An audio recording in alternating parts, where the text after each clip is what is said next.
is a presentation of Sertoba Media and Comey Media, Incorporated.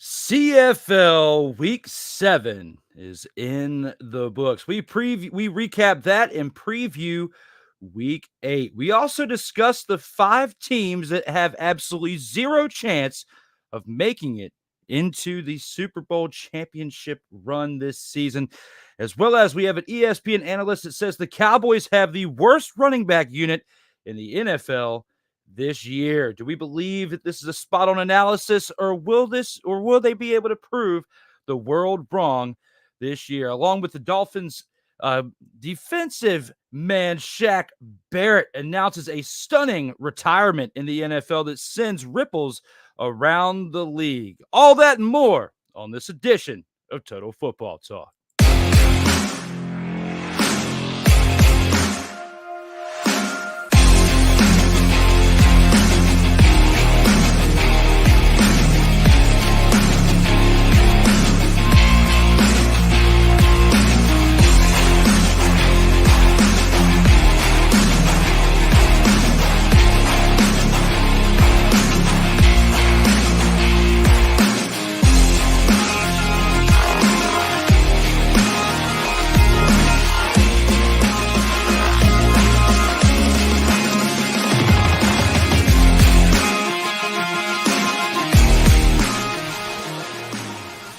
Welcome, one and all. It's that time again. We're back for Total Football Talk. I'm one half of your co-host, Drew Willingham, along with the EP of all EPs, my man, Cole Johnson.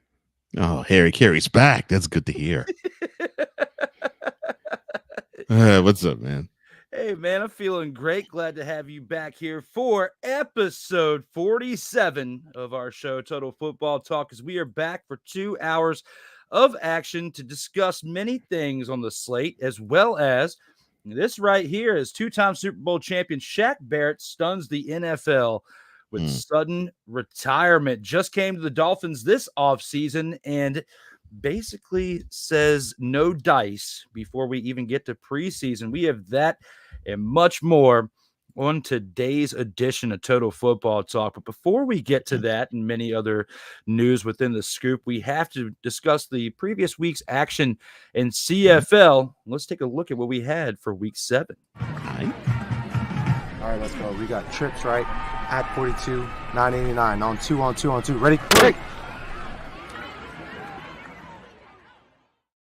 This past week in the CFL, we had quite a bit of matchups to take a look at. And, you know, it's only 4 games, but there was a lot of action within those games. And on Friday, we actually had 2 games instead of the usual Thursday, Friday, Saturday, and Sunday matchups.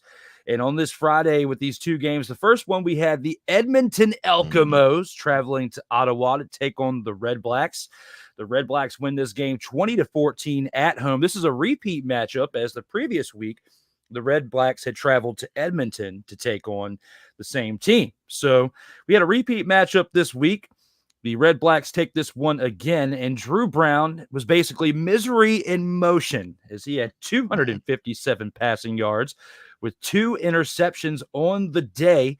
The saving grace for this team really was not only their defense, but their running backs tallied 18 carries for 75 yards with a touchdown.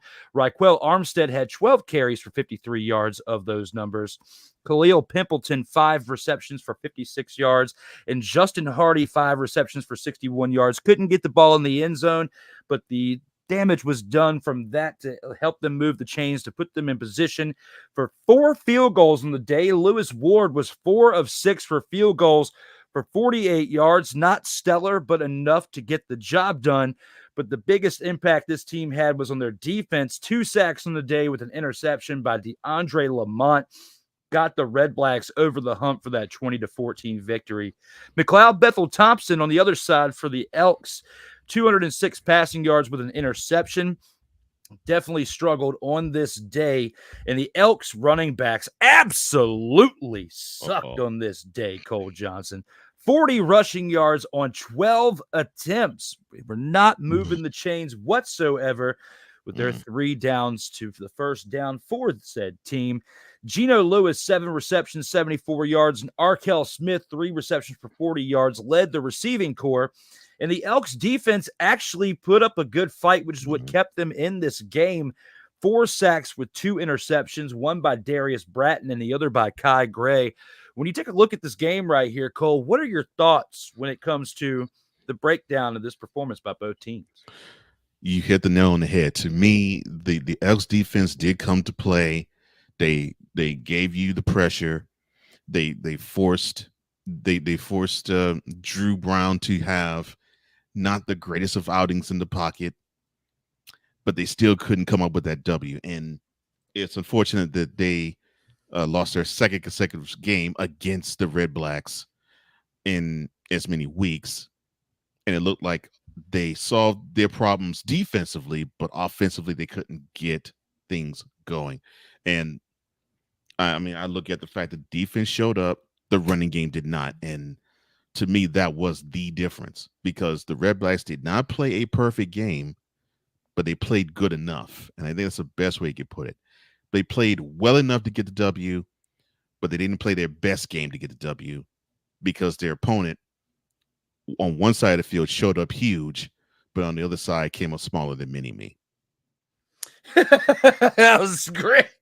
It was great. And then, I said that Drew Brown was like misery in motion, but technically both quarterbacks were pretty much misery in motion for this game, as they didn't have a positive effect in either side for their team. It was mainly, for one side, for the Redblacks, it was their rushing and a little bit of their defense, which is what got them over the hump. The Elks, the only thing that kept them in this game was their defense. The receiving corps put up some numbers, but it wasn't enough to get the ball in the end zone and make a viable effort to get this team a victory. This team now, through 6 games, Cole, it's played absolutely terrible. 0-6 through 6 games. It is absolutely ridiculous watching how this team has put the numbers up this year. And we've got some comments in the chat. Let's go ahead and acknowledge you guys. Ike's in the house, says, "What's up, fellas?" What's up, Ike? What's up, Ike? Appreciate you being here on this Monday afternoon, as well as the playmakers here. Total football talk. Yeah. Total football talk. Huh? Total football talk. Oh, yeah, man. Oh, Lord. You're going Trick Williams style. Okay.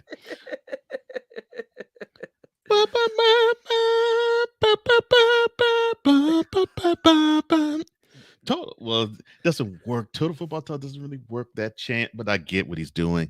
Thank you, man. Thank you, Playmaker. Glad you showed up, bro. Absolutely. We appreciate you, Playmaker. Glad to see you. And we'll have to check out Monarchs of Wrestling here when that pops off here about 6:30 this evening. Make sure you check Playmakers Network, the Play Caller Sports Talk, as well as, I believe, on Shady Sports Network. You can check them there as well. And go back and check out his Shooting Lights Out that he had from earlier today as well. Some plugs for the Playmaker. Sick Dickie's in the house says, "Good morning, good afternoon, good evening, and good night" by the Sick Digster right out here. Good evening to you, Sick. Yes, good evening to you, Sick, because it is around 10:30 where he's at right now. So he also says, "What's good, everybody?" Well, we appreciate you here this afternoon for us and this evening for you. Victor Locke says, "Good afternoon, gentlemen. Bow to both Sensei Drew Willingham and the EP of all EPs, Cole Johnson." Thank you, Victor. It's good to see you again. Oh, my. Revved up and ready to rock on this Monday afternoon. Victor also says, "Mr. Sick Diggy, what's up?" as well as a good day to Victor Locke. And how are you doing, bro? Glad you guys are having fun out here and talking amongst yourselves out here in these streams. Keep things going, as we still have many games to cover in this show. Mm. And moving on from that first Friday game, there was another Friday evening game, and that was between the Winnipeg Blue Bombers, and they traveled to Saskatchewan to take on the Roughriders. This game was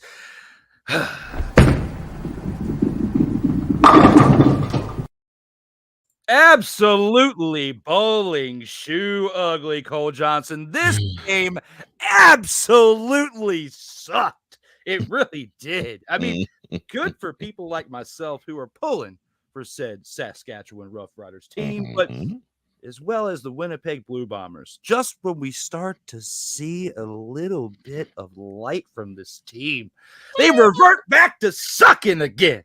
That's exactly what happened this past weekend, as Shea Patterson for the Saskatchewan Roughriders, the backup quarterback, actually had a pretty solid game for the most part. Didn't turn the ball over, which was definitely big factor in this game. 261 passing yards with the passing touchdown, along with 4 carries for 35 yards, helped lead the offense for a 19-9 victory over the Blue Bombers. AJ Alouette, 17 carries, 88 yards. Not 100 yards or anything, but still the 17 carries is a big number to look at. They are relying on him to move the chains quite a bit. And along with his 1 reception for 7 yards, I mean, he, along with Patterson, were absolutely huge. But another stat line to look at is a man that I haven't said for a few weeks, a man with the same first name as his last name, okay? Oh, Lord. Aju. 4 receptions. What's that? I said, bless you. I'm saying it like Aju, the sauce you get at Arby's for your French dip and sweat. Right. 4 receptions for 110 yards on the day, along with Keon Schaefer Baker's 4 receptions for 60 yards, round out the production from the receiving corps for the Roughriders. Their defense had 1 sack along with 1 interception by Adam LeClaire. You know, this production from this team, it wasn't their best of the season, but it was just enough to get them over the hump in this game. On the other side, we saw a major regression from their quarterback for the Blue Bombers, that being Zach Collaros, 266 passing yards with an interception. When you look at his numbers from the previous week, he had over 300 passing yards, multiple touchdowns, and didn't turn the ball over really. So he majorly regressed in this game. Brady Oliveira, 4 carries for 49 yards, along with 9 receptions for 80 yards was the highlight for the losing Blue Bombers on this day.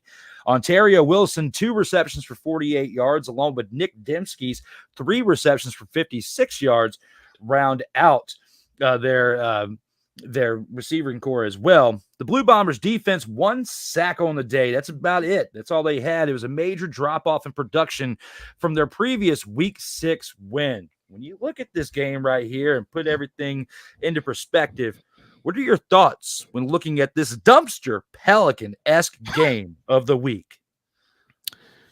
I think this is what I have to say about it. This is the type of game that the Roughriders like to play. I think they needed to have this type of game defensively. Actually, I think they needed it to get back to basically being the grind 'em out type of team that they are. The Blue Bombers defensively, they came up. They basically played bend but don't break. They didn't have the wild stat of a whole bunch of sacks or a whole bunch of picks or a whole bunch of turnovers. So those things weren't there. But to hold this team under 20 points, that's pretty good for them. Unfortunately, offensively, they did not come up. They did not come to play. And it just shows to me the Roughriders just controlled the clock.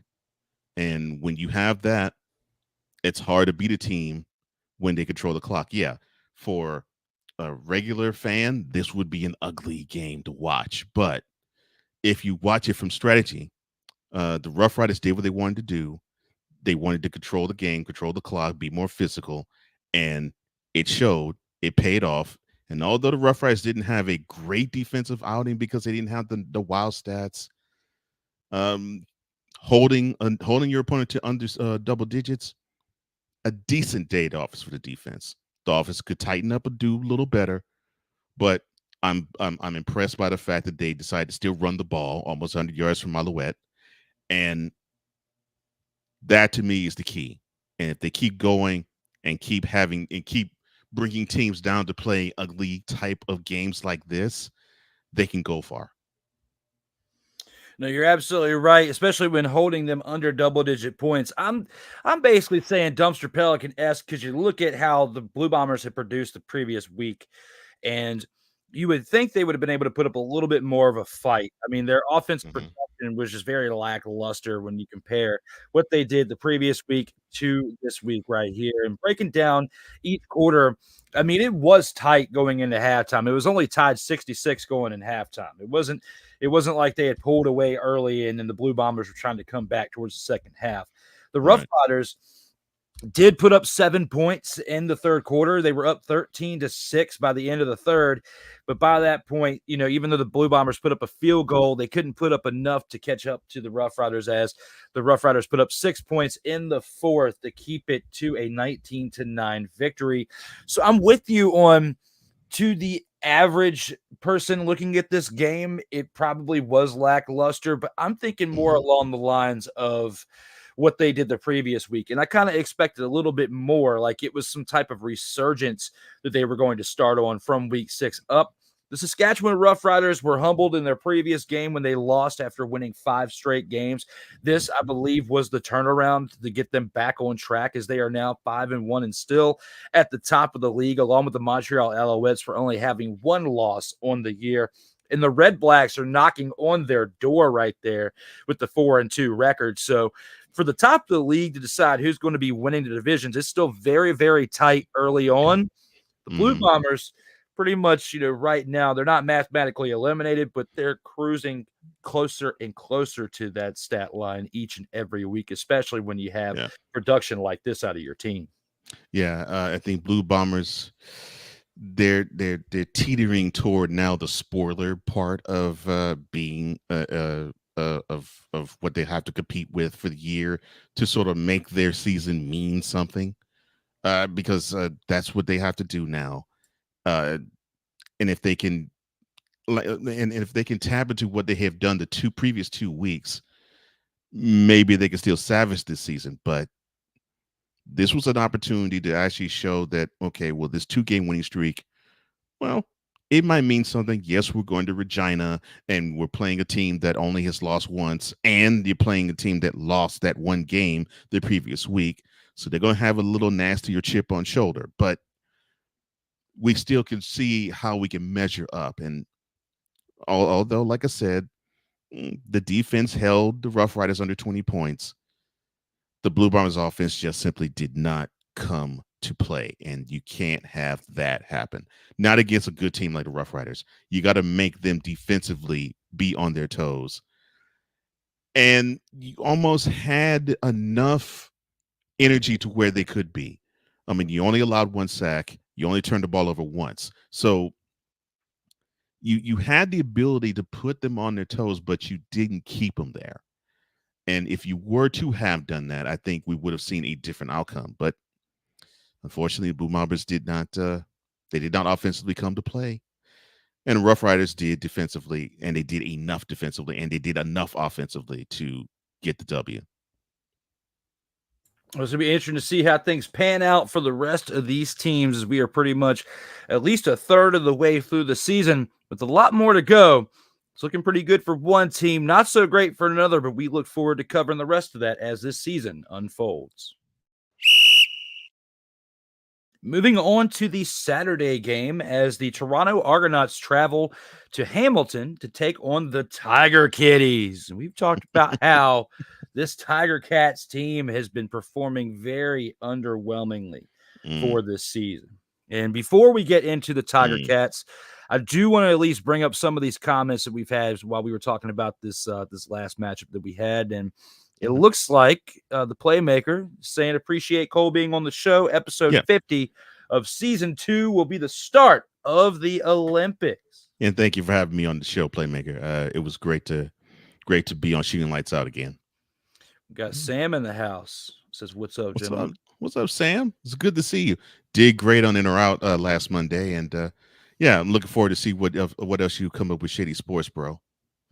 Yeah, definitely. They've been crushing it over there. They're talking about a lot of the indoor football league happenings around football, and definitely they've got probably, I'd say, out of all the coverage, one of the best coverage of indoor football leagues. So keep up the great work, guys. You guys have been crushing it. Sam says, "How about those Tiger Kitties?"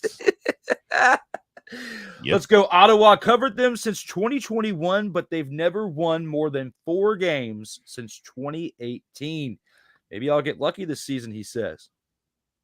Yeah, well, I mean, I think they're on their way to winning more than 4 this year. So they got 4 already. Yeah, I was gonna say they got 4 now. So they'd have to crap out and just simply just tank and just give you goose eggs the rest of the way. So what if they did though? I'm not. Hang on.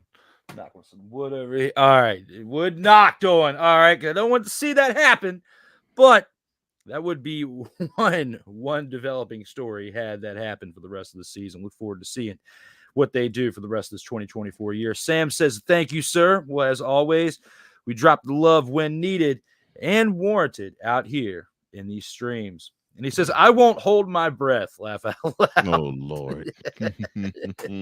And as always, whether you're watching this on Comey Media or Sartoba Media, make sure you subscribe now and never miss out on new content, whether it be from this show, Total Football Talk on Mondays, In or Out Sports Debate, or the BS3 Morning Shift with Cole Johnson every weekday, Monday through Friday. You can catch that at 8 a.m. Eastern Time.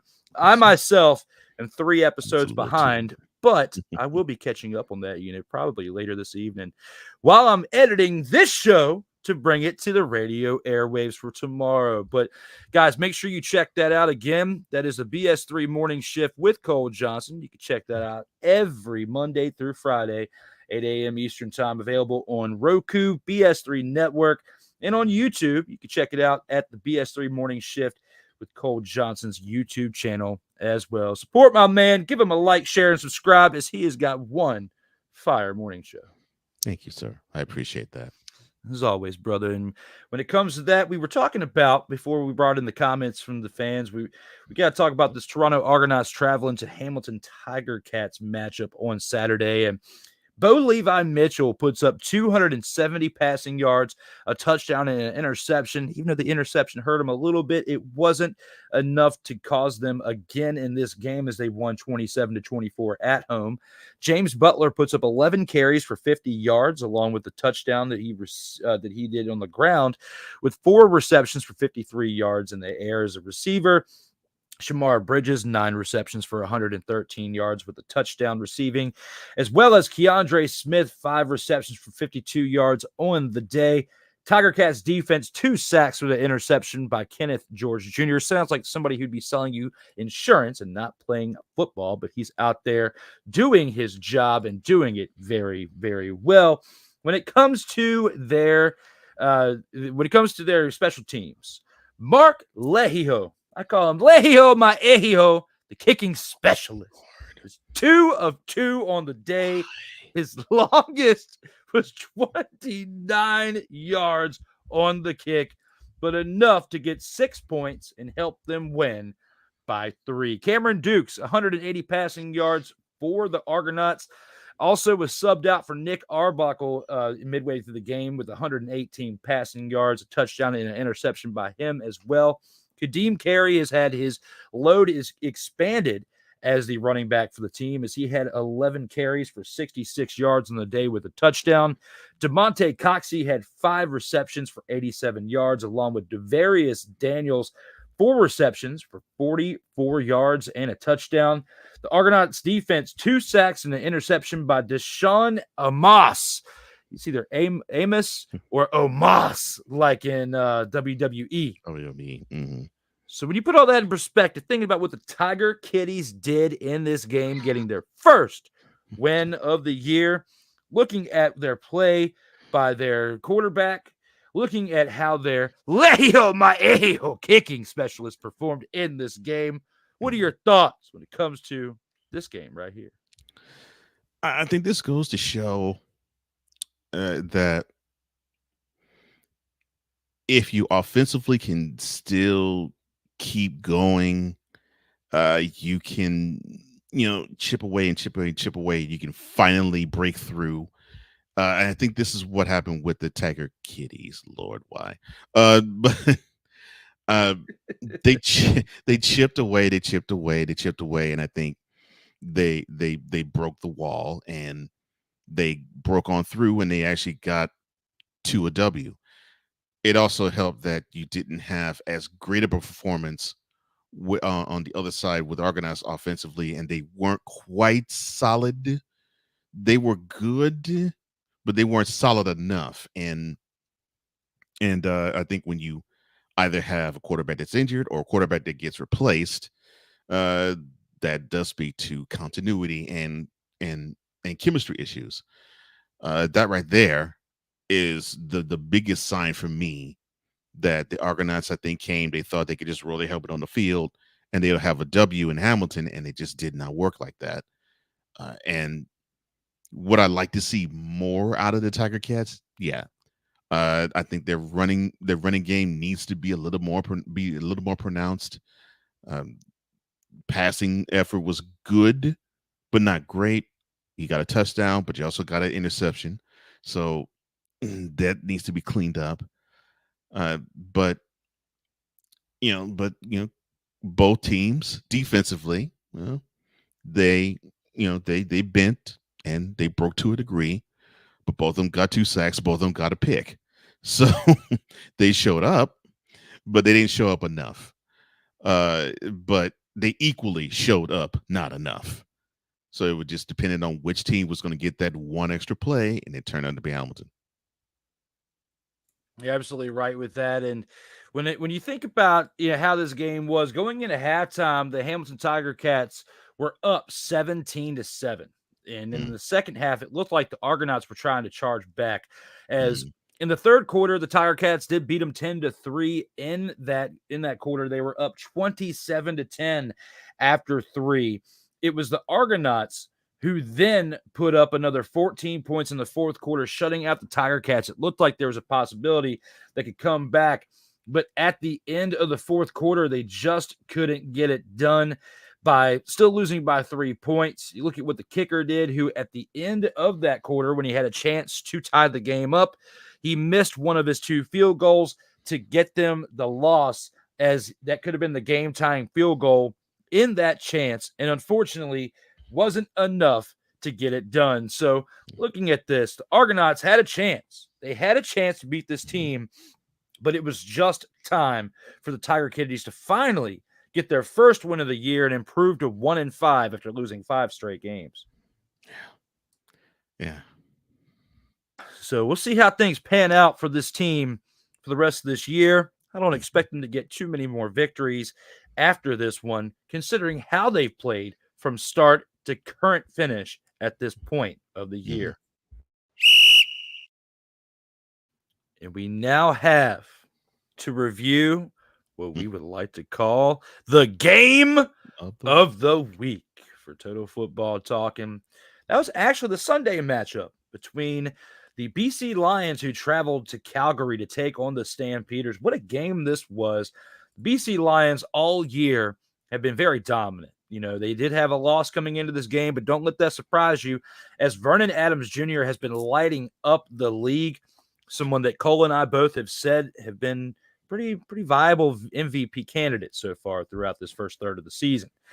He was actually humbled in this matchup, it looks like, for the first time in the 7 games that they've played, as the Calgary Stampeders got the home win 25-24. Very, very close game, but Jake Meyer, the quarterback for the Stampeders, was clicking on all cylinders for the most part, as he had 307 passing yards for 3 touchdowns on the day, along with Dedrick Mills, 14 carries for 48 yards with 3 receptions for 33 yards as well. Jalen Philpott, 6 receptions, 79 yards on the day with a touchdown, along with Clark Barnes, 3 receptions for 63 yards and a touchdown, led the receiving corps for the Stampeders. Their defense had 1 sack on the day, along with 2 interceptions by Tyler Richardson and Kobe Williams. When you look at the other side of the ball for the BC Lions, Vernon Adams Jr., as we said, probably had his first bad game of the year with 192 passing yards, 2 touchdowns, and 2 interceptions, along with 3 carries for 14 yards. William Stanback, who has been their lead back for this year as well, was humbled a little bit with only 9 carries for 64 yards and 4 receptions for 20 yards as well. Justin McInnes, 3 receptions for 55 yards and a touchdown, along with Stanley Berryhill III with 3 receptions for 39 yards and a touchdown. Stanley Berryhill III sounds like somebody who should be defending you in tax court, but he was out here receiving three passes for 39 yards and a touchdown, as well as the Lions defense that had 2 sacks on the day.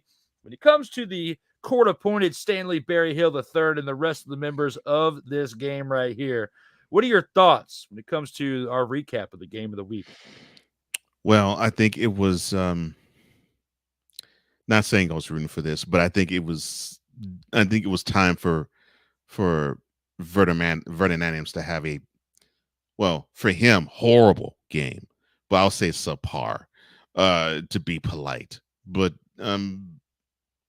and this was a really good test for BC from the standpoint of, if you don't get 300 yards from your man, or if you don't even get 200 from him, can you win? And yes, they came close, but they didn't pull out the W. So it lends itself to you thinking, okay, well, where Vernon Adams goes, so go the BC Lions. And I think that is what we got a chance to witness here. And the Stampeders, congratulations. They did what I thought they were supposed to do, which was take the L on the chin, be pissed, and then come forth and put forward, to me, their best performance to date this year. Now, the running game could be better, and the defense could be better. Although, yes, they got two picks. They still need to have more pressure, and that still is the bugaboo for me for the Stampeders. Give me more pressure up front defensively, and let the big uglies dictate the pace offensively. But the pass protection was absolutely astounding. Although, yes, they did allow 2 sacks. I expect the offensive line to allow probably 3 or less sacks in a game, because they're not going to be perfect, but they can be good enough. And that line was good enough.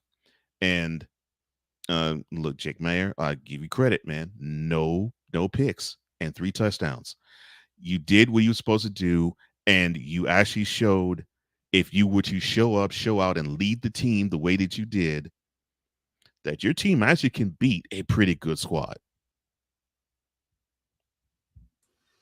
No, you're absolutely right. And they did their job in this past game. And it's not like we've been talking about the Stampeders along the same light as the Tiger Cats or the Winnipeg Blue Bombers or even the Elks this year. I mean, they've been getting served some L's, but it hasn't been to the level of the other teams that we discussed. And when you look at this game throughout, going into halftime, Stampeders were up 14-10. And it kind of went back and forth for the remainder of the game as the BC Lions scored 7 points to the Stampeders 3 to take a 17-17 tie going into the 4th. But it was the Stampeders who scored 8 points to the Lions 7 to barely hold off the Lions, who have been biting kneecaps all season long. When you think about what they've done with the Roughriders and with the Alouettes, have been the 3 top teams of the league, and you can now argue that the Redblacks are chipping at the heels of all 3 teams for the top 4 teams in all of the CFL. So it's going to be interesting to see how things pan out for the rest of this season for all of these teams involved. They've been definitely doing their jobs when it comes to all of these players. For the Stampeders, getting back to a 3-3 record. The BC Lions, like you and I discussed, Vernon Adams Jr., first bad game of the year. Definitely this is the lick on the chin that he needs to take in order to bounce back and lead this team to a respectable end of the year by the time we get to, the 18th game of the season. But right here and right now, I'm not really worried about this BC Lions team because they played a team in the Calgary Stampeders that we were talking about at the beginning of the year as a team to look out for. You know, it could be a wild card-esque team to throw some wrenches into the bowls of many of these teams that we could see making a run in the CFL this year. So good on the Calgary Stampeders for proving Cole and I both right in that aspect. There still is a very, very, very long season left at hand for this league. So we'll see how things pan out. But right here and right now, it's looking pretty good for this Calgary Stampeders team for the end for the first third of the season. And that pretty much takes us through our first 4 games for this opening drive. Let's see what we've got here in the comments. Mainly just Sam saying that he seconds that, and we appreciate you tuning in and helping us out with this CFL coverage here in football. We have other news as well as NFL, CFL, and much more for the remainder of this show. But before we get to that, we have to take it through our first commercial break. We'll see you guys here on the other side in a couple minutes. All right, let's go. We got trips, right? At 42, 989. On 2, on 2, on 2. Ready? Hey!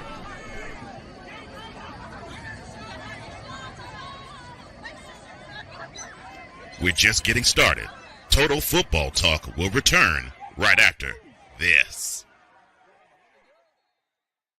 Whether it's news, the largest egg producer finds bird flu in chickens at a Texas plant, weather, devastating tornadoes rip through the heart of the United States, inspiration, a breast cancer survivor completed the journey of chemotherapy and now begins a future one of matrimony or sports. Michael Jordan is shown on a photo with Diddy. LeBron James has a video extolling the virtues of a Diddy party.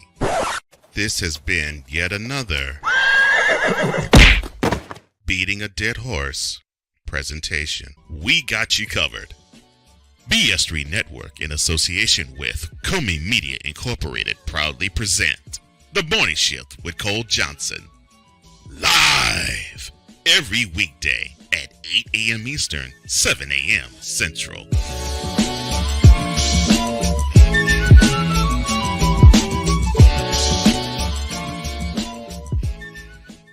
Hey, Eagles fan. Join my man Cool McCain and a host of others as they break down every single game, every single week in an objective manner, and also from a fan's perspective as well. Remember, this cast feels just like you. Nobody likes you. And you don't care. Fly, Eagles, fly. Eagles Elite Podcast, every Wednesday at 8:30 p.m. Eastern on YouTube and other podcast outlets.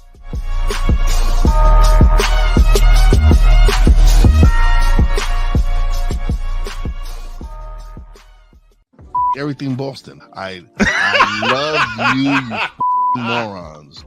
New Kids from the Block, New Edition. Dear whatever the law firm is. Sincerely, the U.S. Supreme Court. Ben Affleck, Matt Damon. Go yourself again, Jason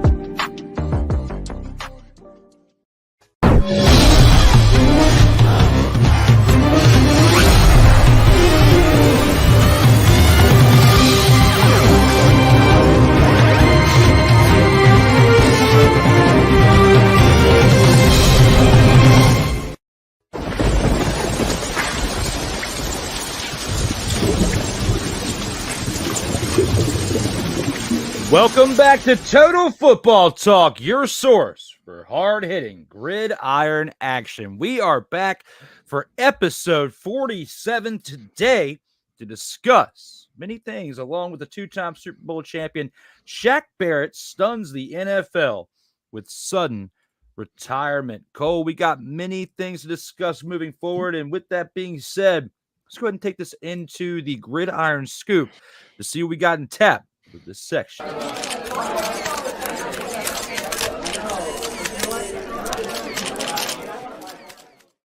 And here with the gridiron scoop, Ravens head coach John Harbaugh says, quote, I can't do it as good as you, but quote, Thank you. Lamar Jackson can become the greatest quarterback in NFL history, close quote.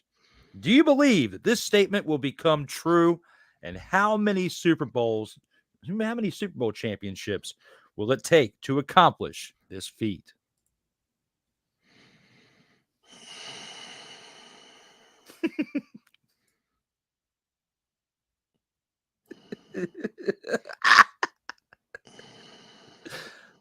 Charlie.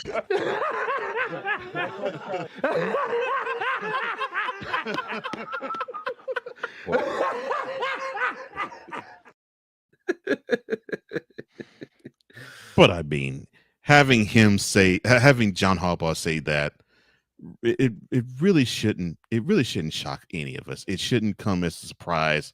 Oh, doggone! Why did I have to say that? I mean, it really isn't a surprise, motherfucker. But no, I don't believe the statement can be true. Not because I think that Lamar Jackson sucks as a football player. I don't think Lamar Jackson sucks as a QB. I just believe that Lamar Jackson's maturation process in NFL actually has been hampered by John Harbaugh's offensive staff because they want to rely on his athletic ability, which is fine and is understandable. And yes, he has great ability to read defenses with the option, with the RPO, and he can keep defenses guessing. And if he's in open field, he's hard to tackle. Yeah, use all that, but teach him how to be as lethal in the pocket as he is in the open field. He isn't that yet. And the most troubling thing for me when it comes to this is I got a chance to, well, you too, Drew, got a chance to witness the AFC Championship game where basically the Chiefs put forth the type of defense on Lamar Jackson in year 5 that you would see him have to deal with in year 1. And he had the same type of success against it. And that shows very little, if any, maturation. So if he's going to be the greatest QB in history, he's going to have to learn how to beat teams in the pocket. And I'm not talking about beating bad teams in the pocket. I'm talking about beating good teams in it, where he doesn't have to rely on running all the time, where it's like with Steve Young. It's something that he did when he learned how to actually beat teams in the pocket. It was a good feather in his cap to be able to scramble the way he could. But he took pleasure in just dissecting defenses in the pocket. That's what Lamar Jackson has to do. He is not capable of doing that yet. Is he capable, period? We'll see. But he's in year number 6. So we got to see him start to do that now.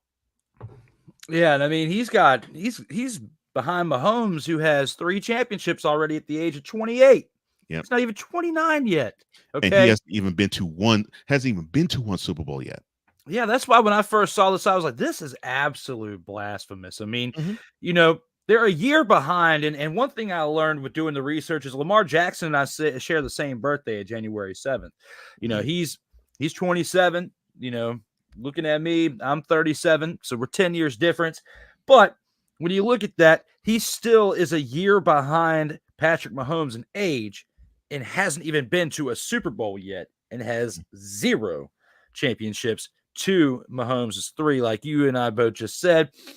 And we've already got someone who's been labeled by many, and you know, arguably I'm one of those, being Thomas Edward Patrick Brady II with 7 championships. Junior. I know. I'm sorry, man. My throat. I'm sorry. But you know, it's going to take arguably getting somewhere within the wheelhouse of that, a 5 to 6 championships with that type of window, and you're going to have the stats behind it that are better than some of what TB12's numbers are. Regardless if you get to 7 or 8 Super Bowls, you still need to have numbers within that spectrum before we can even consider you close. Now, can we sit here and say in the next 10 years that he's the best mobile quarterback, better than what we saw out of Michael Vick and many others before him?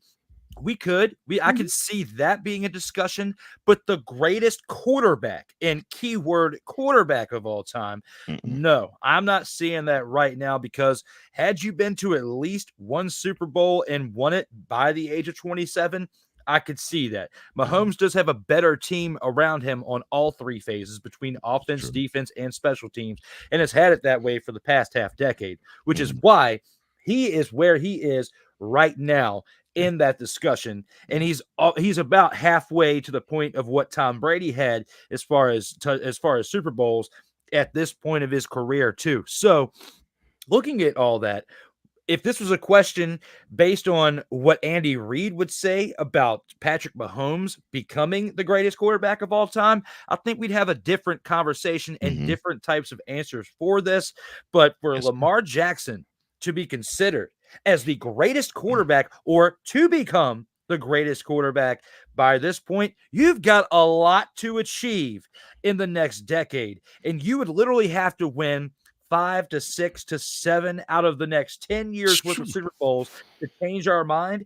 And you nor I see that being a possibility of the Ravens going on a Chiefs-like run for that period of time. I mean, I'm not the only one to say it, and I'm not trying to speak up for you on that, but I just, based on what you just said and what I'm feeling right now, that's not going to happen.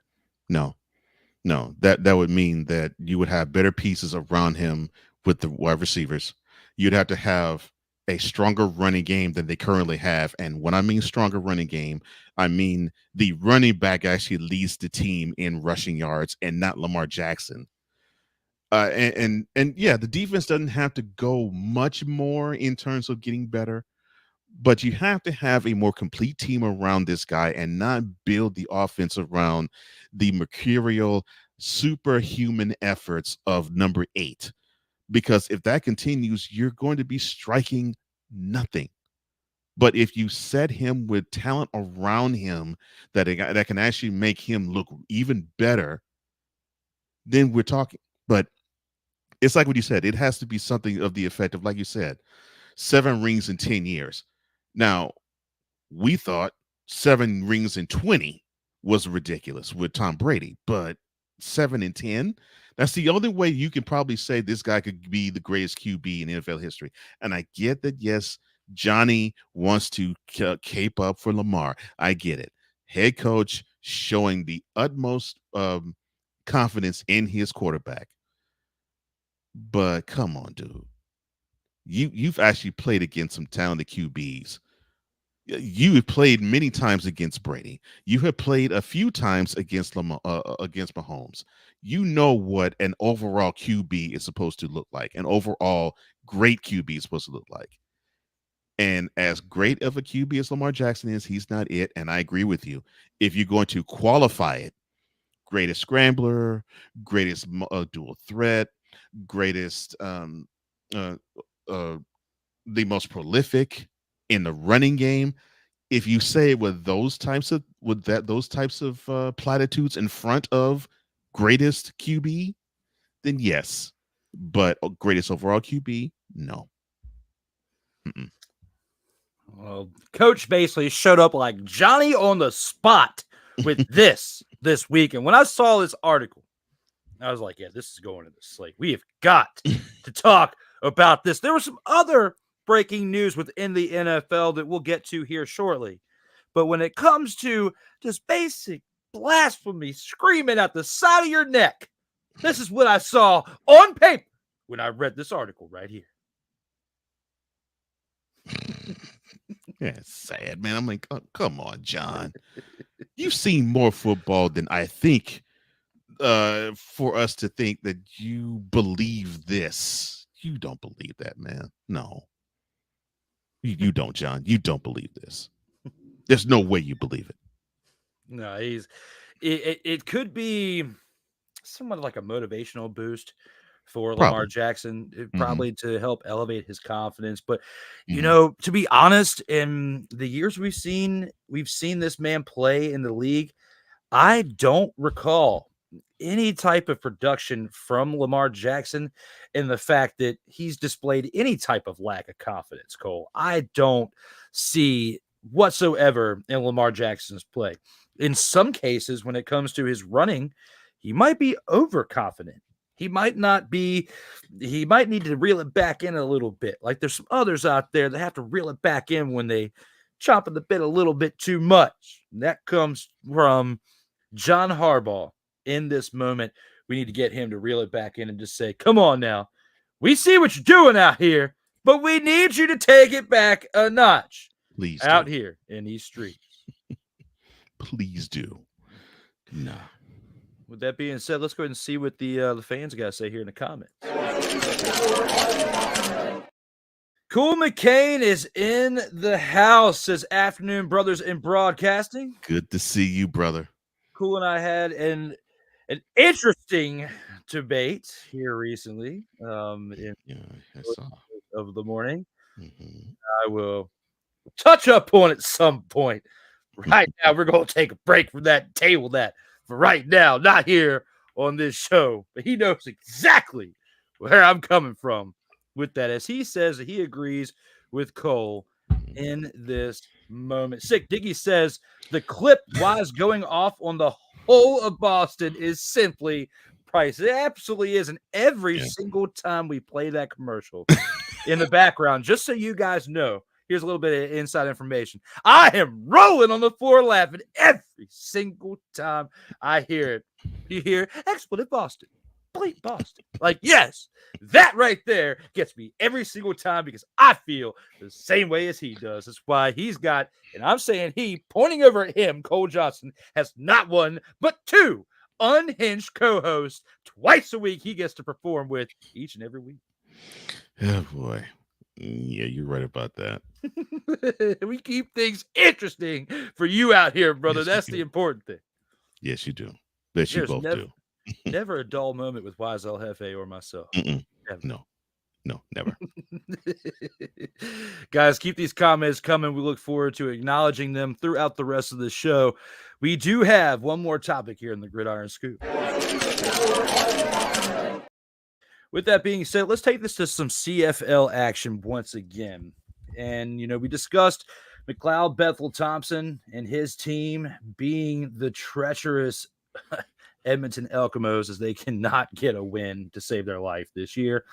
And he says, quote, "It's disgusting," end quote. Elks McLeod Bethel Thompson calls CFL schedule a, quote, travesty, end quote. Blames short week for serious injuries. Do you believe his words are true for not only the team's plaguing injuries, but also an impact towards their lack of success this season?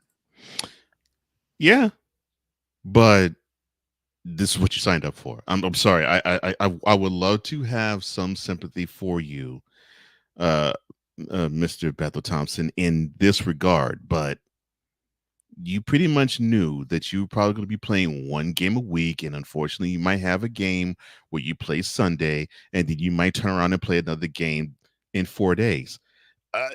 It sucks, yes, but this is when you have to get together with your bros and get together with your peers and say that as a unit, you will not accept these types of games because it is taxing on your body. But unfortunately, you see, Mr. Bethel Thompson, we have the same problem in NFL too, because let me see if I could put it in a polite way. The players more than likely to be polite. The players don't have balls in NFL, and you see what's happening with them. They're playing these types of games, 2 games in 4 days, and you actually have QBs who can be concussed in the Sunday game and then concussed in the Thursday game. So this is what happens when you as a player and you as a player group do not stand up to ownership and to the league and to the league office and say, you got to take better care of us. Is it unfair? Yes. But guess who made it unfair? Look in the mirror, sir. That's right. You did. I love it because, yes, the team, when you look at strength of schedule, we discussed that in all facets of sports, whether it be Mhm. football, baseball, anything out here, soccer, hockey, anything. There is different parts of the year Mhm. where each team is going to be affected by the schedule. Now, Right. just because your first third of the season is probably one of the hardest schedules in the league doesn't mean the remaining 2/3 of the season is going to be that Yeah, way. it's rough. Right. Now, does it set a bad tone for you to have the roughest schedule for the first third of the year and to where injuries culminate? Yes, because then you got to try to recover and make it back to make a run before the end of the year. But if your team was destined to make a run regardless of whether you had short weeks at the beginning, short weeks in the middle, or short weeks at the end, if your team is talented enough, you're going to be able to get through those hurdles and be at the top of your division and make a run regardless of no matter where the strength of schedule affects you beginning, middle, or end of the year. So just like you said, this is just a bunch of hot air coming into the microphone, basically trying to excuse, because that is the problem with millennials and Gen Zs and the future generations. As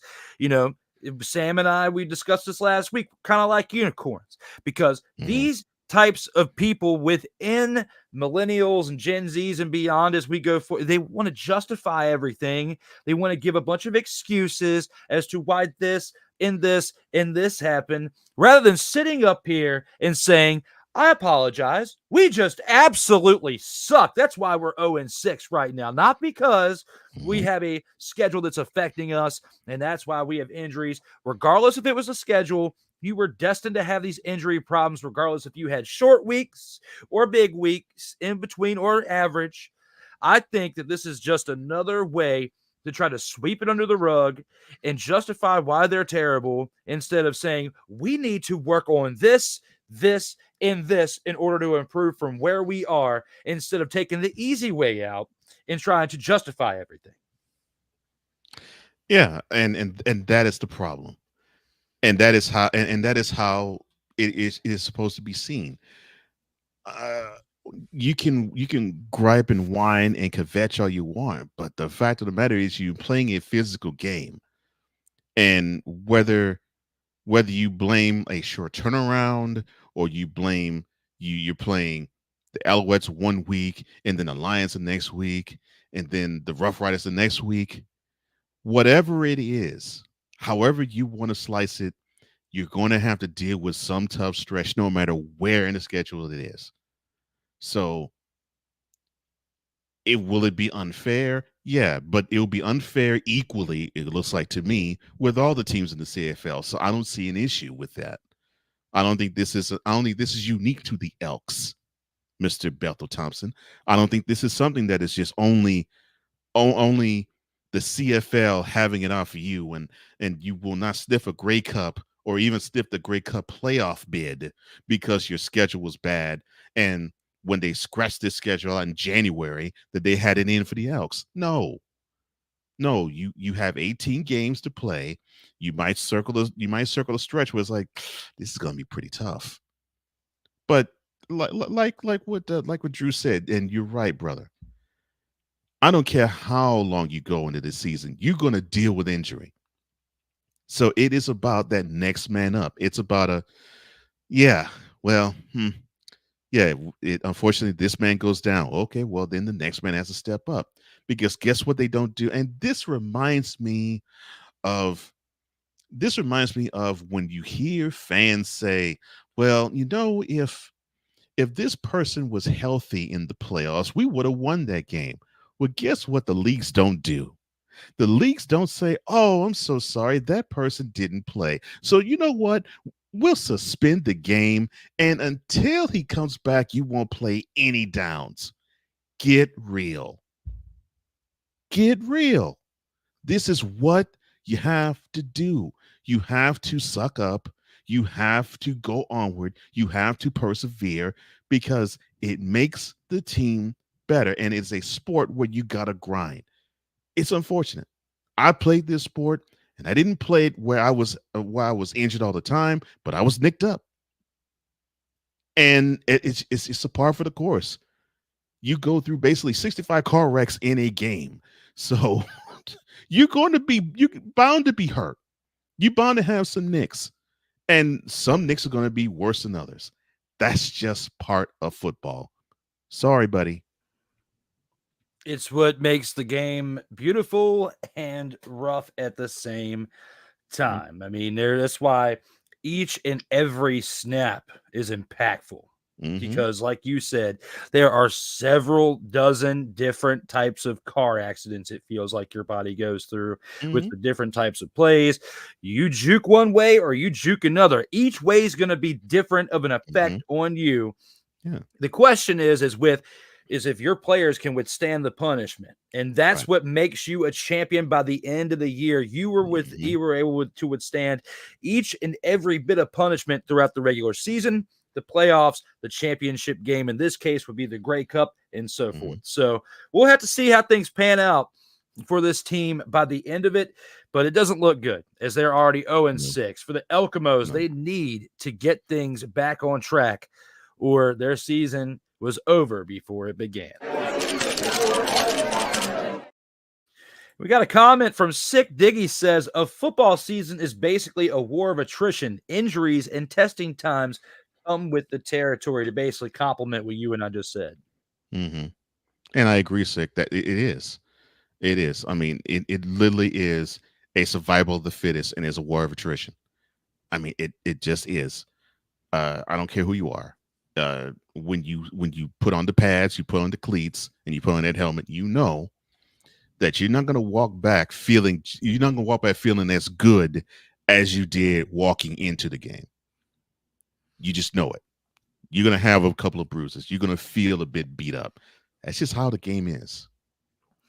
Yeah, no matter if it was football when I was playing in my younger days or even baseball in my 30s, which is insane to think that I was still doing that full time up until what happened last year.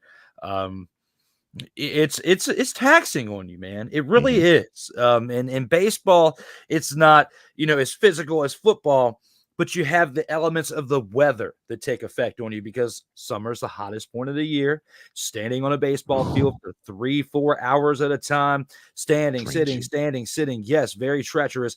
Football, for CFL is arguably similar to baseball because they're playing during these parts of the year, except for from what it looks like in the research I've done in these areas that they're playing from the 9 cities that happen for Canadian football.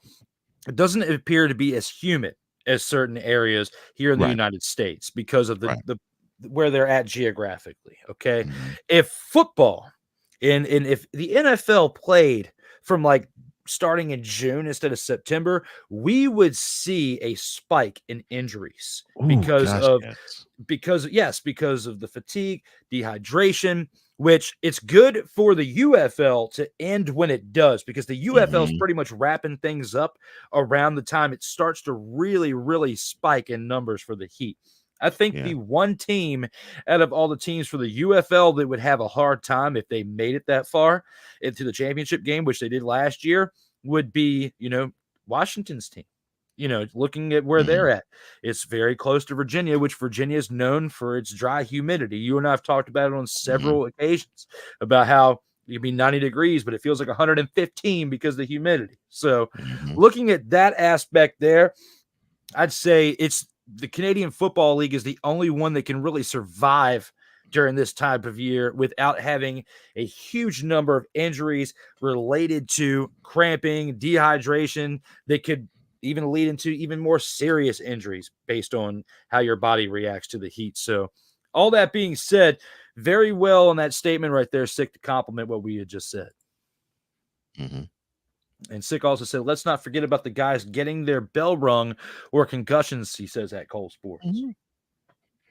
Yeah. And that's real. I mean, why do you think the NFL every single year has to go through the thought process of crossing their fingers and hoping that they could sell this game to the young boys that are coming up, the ones who are 7, 8, 9, and to sell their parents, this game actually is pretty safe, and we're taking measures to make it safer, because they don't want you to admit that. They don't want to admit that, well, you play hard enough and you get hit hard enough, you might be concussed, and you might be concussed more than once. And the NFL doesn't want parents of children to hear that. They want their game to keep growing. So they want to say it's friendly. But let's not make any let's not make any bones about it. It is a man's game. I don't care how old you are. It is a man's game, and you got to come up with the physicality, whether you like it or not. No matter the position. It could be kicker, it could be quarterback even. Of course, I played offensive line, so it gets no more physical than that. So you have to deal with the physicality, period. And if you're not able to deal with it, step aside, because there's someone else who will. Yeah, football was a little different back, at least, from your day to my day. As I played offense a little bit.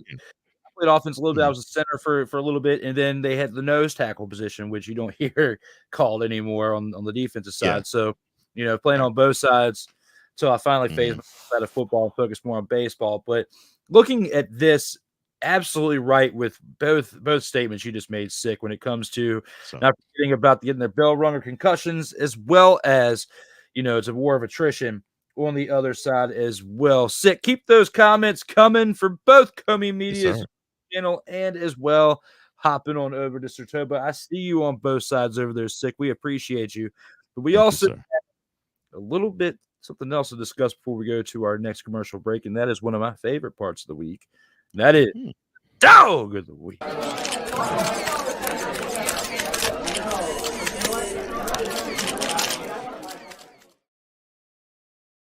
Total Football Talk.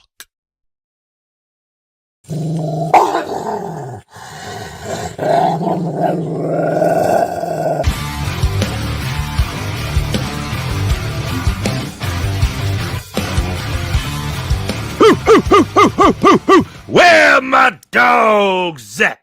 It's time where we discuss our Dog of the Week with the grand champ. With that being said, we take it on over to Go. There was some actually pretty good performances in CFL this weekend. The Roughriders bounced back, which of course that makes Drew happy because Roughriders, that's his team. Yeah. A decent performance by the team, but I will lay off there. The Tiger Cats, also known as the Tiger Kitties, they break on through to the other side. Thank you, Doors. They get their first victory of the season, and over the Argonauts, their provincial rivals. I'm good job there, but I'll lay off of that. And neither one of us can actually lean on Vernon Adams Jr. this week because he actually had his worst game of the year thus far. But I'm gonna circle this game. I'm gonna circle this game, and I'm gonna say my dog is Jake Meyer, and the reason being, I've been having issues with the Stampeders playing solid anywhere, just anywhere. Special teams, defense, offense. They show spurts, but they haven't put together a solid game yet. And they still really haven't. But at least the QB, at least the leader of the team, put together, to me, his best performance of the year. I will take 3 touchdowns over 300 yards with no interceptions from the QB position any day of the week. And to me, if you can keep this going, Stampeders, they can actually make some noise. Let's see if you can keep this going. And also, let's see if you can get that running game going too. But Jake, great job this week, man. Great job. So Jake Myers, who you're going with for your Dog of the Week this week? Yes, sir. Okay, I like to say that was definitely a good pick. When you look at how this team, developed and got over the hump in this week's game, it's very, very tough for me to pick somebody outside of that. Because to be honest, it's who I was going with. But Oh. because of that, I'm going to have to go with someone a little bit different in this game. And even though you made a very good selection, I'm going to have to go with someone who probably was the difference maker for the Hamilton Tiger Kitties. And I'm not going to go with Mark Lehio, my Ehio kicking specialist, because he only was 2 of 2, and his longest was 29 fathering yards, okay? I got to go with someone who was part of the Tiger Cats, but part of their receiving core. And with my pick, I'm going to go with Shamar Bridges, who had 9 receptions for 113 yards. Okay. There's not many receivers in the game of the CFL for the league. It's very tough to get over 5 to 6 receptions in a game. This man almost had double digits, was one short of double-digit receptions on the day. 9 receptions for 113 yards and a touchdown, arguably probably set up many spots to help them score and get to 27 points in this game, even though he only had 1 touchdown. Without that touchdown, this team wouldn't win this game. They would have lost 24-20. So I'm looking at what he did here. Had it not been for the turnover by Bo Levi Mitchell, I would probably put him up there because he had close to 300 yards, had a touchdown. But based on what Shamar Bridges did with 113 yards, I got to say that he was part of what tipped the scales for this Hamilton Tiger Cats team. And I have to say that he is my pick for the dog of the week. That actually is a pretty good selection, though. I think what the Tiger Cats need, they need to have a performance like that in the passing game from him, and hopefully it could bleed over. You know, having that activity as a wide receiver, it's supposed to help others too. It's supposed to relieve the tension for the QB and the running game, and hopefully it can have a ripple effect if he continue to have a touchdown and over 100 yards and be relied on and targeted that many times. But yeah, that's a great choice too. Shamar Bridges, he did his thing. I appreciate it. It was on a whim right there. That was literally like a wrestling promo, like coming up with it on the whim in the moment. Like it's the closest I've come to that on this show. I'm proud of that. I'm glad you're proud of that too, as well, brother, as we do have one comment from Sick Diggy that we have to get to before we take our last commercial break. And he asked me, he said, here's a thought, Drew Willingham. What is a description that's worse than bowling shoe ugly? Dumpster fire or a bunch of dumpster pelicans? This is a really good question.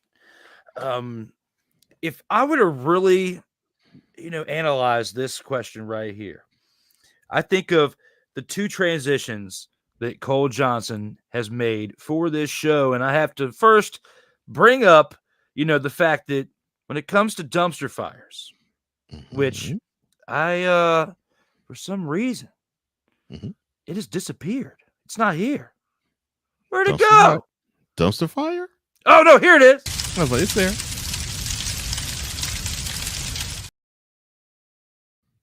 When it comes to that, or when it comes to this, when you think about all of the descriptions I have given when it comes to this particular slide right here, they are like web gems in baseball.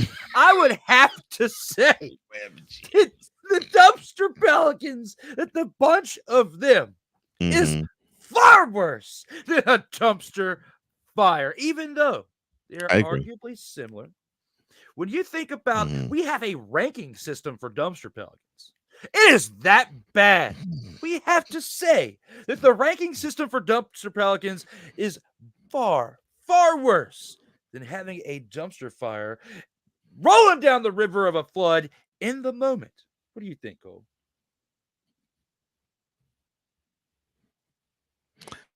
Let me see. I think dumpster pelicans is probably the worst because, like you said, you can graduate from the best dumpster pelican to the worst, or the worst dumpster pelican to the best, however you want to see it. Because to me, I wouldn't want to be any person or any animal or any living organism to be on a city dump or on a landfill. Although to me, a floating trash can or a floating dumpster that's on fire is hilarious. That to me is disgusting. A bird on a landfill. I'm looking forward to when we can get back to our ranking system for the Dumpster Pelicans. We're not far enough into the CFL season for me to really go into an in-depth analysis. Once we get to about the midway point of the year, I'll start giving you a little bit more of an in-depth analysis when it comes to the ranking of the Dumpster Pelicans. But right here and right now, that was a great question, Sick Diggy, and one that you'll have to stay tuned. And to be able to stay tuned, whether it's through Comey Media or Sartoba Media, make sure you subscribe now and never miss out on new content. Guys, we got to take our last commercial break for this show, but when we come back, we got 3 great topics in the featured attractions for the NFL, as well as we have to preview Week 8 for the CFL. We'll see you guys here on the other side of our final commercial break. Coming up next, the featured attractions. This is Total Football Talk. Comey Media Incorporated, creating content magic in the real world. In a world where chronicles of the past are brought to the streams, whether the content is relatable or completely beyond your realm of life, there is no shadow of a doubt that this show is absolutely full of shenanigans. Get ready for D. Willie in the evening, this Sunday at 10:05 p.m. Eastern, exclusively on Sartoba Media, where the struggle is real to be awesome.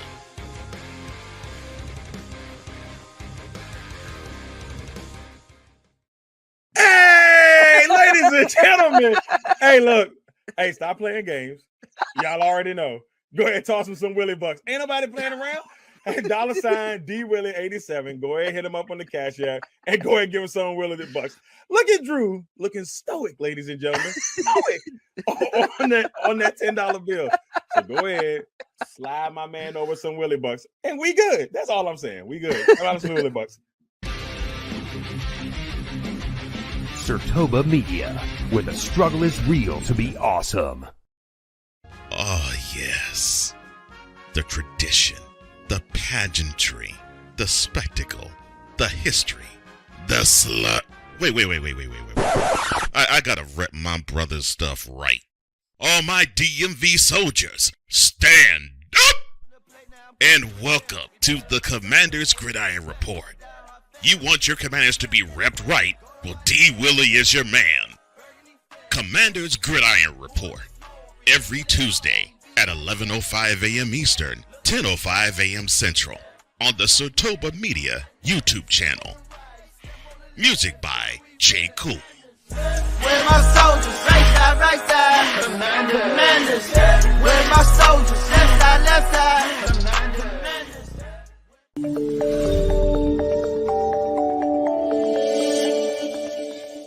Welcome back to Total Football Talk, your source for hard-hitting gridiron action. We are back for episode 47 here for this 2-hour show to discuss two-time Super Bowl champion Shaq Barrett stuns the NFL with sudden retirement and much more here on the upcoming featured attractions. And with that being said, let's take it there.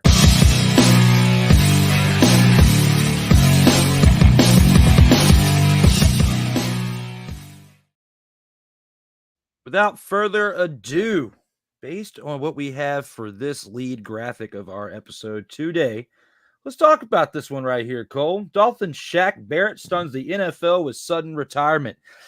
Did the two-time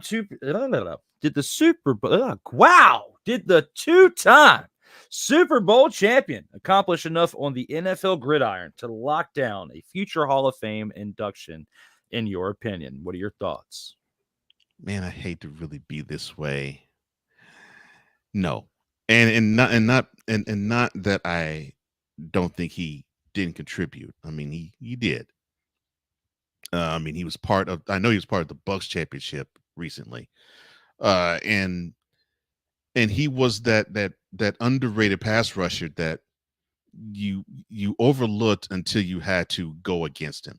So he had a presence, but I'm not quite sure he had a good enough presence in the short amount of time he was in the league for me to say, yeah, he will get that yellow jacket. Now, would I like to see him get it? Definitely. You played in this league, you earned your time, you got 2 rings out of it. Yeah, I would love to see you get the yellow jacket, but just judging by how they have looked at players, especially on the defensive end, because I think it's even tougher for them to get in, and you only say, well, they have 2 rings, and you really can't say, yeah, there was this moment where he did da. You really can't say that with Shaq Barrett.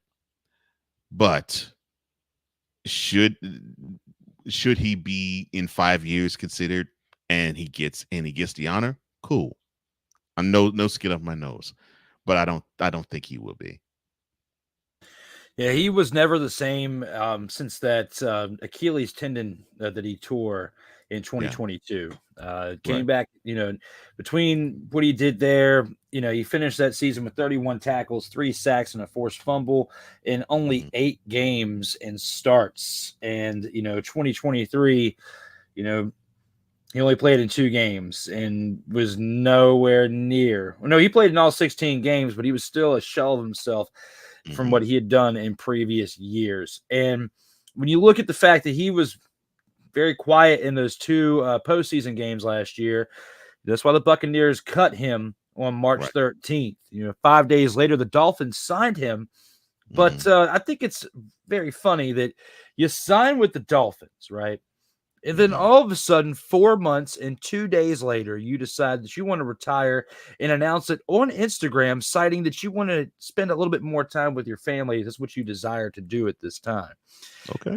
Something happened within that 4-month span, or maybe if he signed a contract and he retired, there'd still be a clause for him to get some type of guaranteed money. Maybe he had some idea before he signed that contract that that's what he was going to do, because I forget the date, but at some point in June, you have to make a decision when it comes to cutting certain people to keep them off the book so it doesn't hurt your salary cap as much. And I think this might have just been some type of last-ditch effort to get some type of money out of the contract for him to wait until July at this point, on July 20th, to decide he's going to retire. That's the only thing I can come up with, because I just don't see within a 120-day span that you, out of playing 10 straight years in the NFL, that you get cut, you sign with a new team 5 days later, and then within 120 days, you decide, I want to spend a little bit more time with my family and I'm going to retire. Something's up here.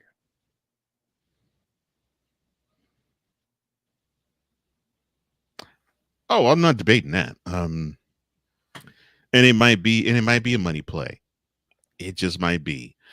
But I think I hate, man, and you hear me talk football at times. I think you all probably think that I'm so callous when I do have these takes, but it's just the truth when I say that the greatest ability for any player is availability. I don't care what position you play, and if you show that you have a lack of ability to be on the field, and it is absolutely ice cold. It is a business. If you show that you can't be on the field with any type of injury, you're going to be looked at as damaged goods and damaged parts, and you're going to be treated as such. And I think Shaq, not O'Neal, people, I think Shaq understood that this is how he was being treated. I think he didn't like being treated that way. And yeah, this might be a money play to actually get out of the deal and wait as long as he did before the season began. So I definitely agree with you there. But I think he wanted to feel more love, and I don't think he got the love that he wanted. No, definitely that can also help the dynamic of the locker room, and the organization can definitely play a part in one's decision too. I didn't even really grasp that part or even really think about that. So you helped me get back on track with that, because I'm just sitting here thinking, like, I know a lot can happen in a few months, 3 to 4 months. But when it comes to a desire to spend more time with your family, I would have thought you would have had those type of premonitions before you even signed the contract. Like that's just to me something else. Like you just said, had to play a factor. The front office, the organization, the teammates, whoever had to weigh in on his decision to decide to wanting to spend more time with family. I'm with you on that one. I agree with what you said, and we'll have to see if he decides to make a comeback at some point and if it's with another team. But more than likely, based on what we heard and saw from his Instagram post, this is more likely it for Shaq Barrett. Hey. Who's giving them the business? And before we go further, I would have to say that I agree with you on the fact that I don't think he did enough to warrant a Super Bowl, to warrant a Hall of Fame induction. Because, he was with the Broncos when they won a Super Bowl 50. I believe he was a rookie or either that or his second year. And you got to look at that defense was already stacked with Von Miller and company over there on the defensive side that helped carry them to that Super Bowl 50 victory. And then you were playing with Thomas Edward Patrick Brady II in 2020 for their Super Bowl. So you had the two greatest of quarterbacks of all time. Junior. Arguably, one of those quarterbacks for your second championship was either the number 1 or number 2 quarterback in all of NFL. And Peyton Manning, even though you got him at the shell of himself year in the very final year, is still in the top 3 to 5 for quarterbacks in the history of the NFL and helped change the way the position is played. So there's people who will say that he's the best, but there's also people who will argue that between Montana and Brady. But you can't say that Peyton Manning is not a top 3 to 5 quarterback. And Shaq Barrett, playing with both of those quarterbacks, helped elevate himself in the position that he was in, which is why he got those 2 Super Bowls. It's not like he was the one that was the difference maker, and who didn't get those Super Bowls there. So I wanted to add that before we moved on. Hey. Who's giving them the business? So with that being said, our next topic here in the featured attractions, ESPN analyst Mike Clay says the Cowboys have the worst running back unit in the NFL this year. Do you believe his analysis is spot on, or do they have a chance to prove the world wrong this year? I think their running back core is great. It's beautiful.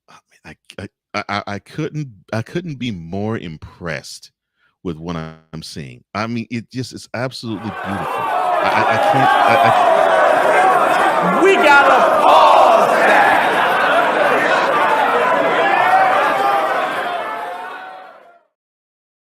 That was a lie. Cupboard, their starting running back is Ezekiel Elliott. No. And they didn't do anything to improve the backfield. They let go of Tony Pollard for nothing. They was like, okay, fine, we're only going to pay you for this much. If you can get a better contract, fine. You're a free agent. You can go wherever you want to sign. And the Titans were like, yeah, here's the bunny. Here's the Breeze truck. When are you going to be in Nashville? Your best running back is Ezekiel Elliott, and you got rid of him because he was being outplayed by Tony Pollard. I sometimes don't get the Cowboys. I really don't. and I don't think it's far-fetched. I think they do have the worst running back unit in the league. I agree with you 110%. They made 0 upgrades in their running back room. Tony Pollard, like you said, let go for nothing. Zeke was, passed off the year prior and went to the Patriots and couldn't muster up anything really there, and is back to basically give them some type of help because he's familiar with the offensive scheme, with the play calling. It's not like you have to coach up somebody new to take over the lead for this running back core, but I'm not expecting a lot out of them this year. Will Zeke be able to be some type of leader for the remainder of the running backs in that room? Possibly. But there's a really good chance that Mike McCarthy doesn't even finish the season as the head coach. I mean, we discussed that last week about potential coaches that could get fired before the end of the 2024 season. And this right here, this situation in the running back room could be part of what causes him his job. Because you and I have talked about it several different occasions throughout the previous 46 episodes. What is one of the biggest ingredients that a team needs to mix things up to establish yardage, first downs, and put up points? That is the key word I said just previously, establish, and that is the run. You have to establish the run. There is no team that I know, past, present, or even in the future, and no matter what league of football you're looking at, they can consistently win from the start of the season, which is a long season because you play 17 games, throughout the playoffs, and through a Super Bowl victory without somewhat of a relevant running game. You have to be able to establish it one way or another. Whether there's teams that can win to start the year with a mediocre running game, but by the time you get to the end, they will have had to have warmed up that train to get to production, positive production, to where that team is getting over the hump and winning big games in the season, in the playoffs, and in the Super Bowl championship, or whatever the championship game may be, depending on what league it is. You cannot do it without an establishment of the run. And right here and now, I will be very surprised because I'm giving them like a 3% chance to establish the run this year. And that's probably generous, saying 3% chance for them to establish the run with the core of what they've got, with the coaching of what they've got, and the mediocre leadership they have from the front office and Gerald all the way down to the bottom of the barrel, and that being their running back core.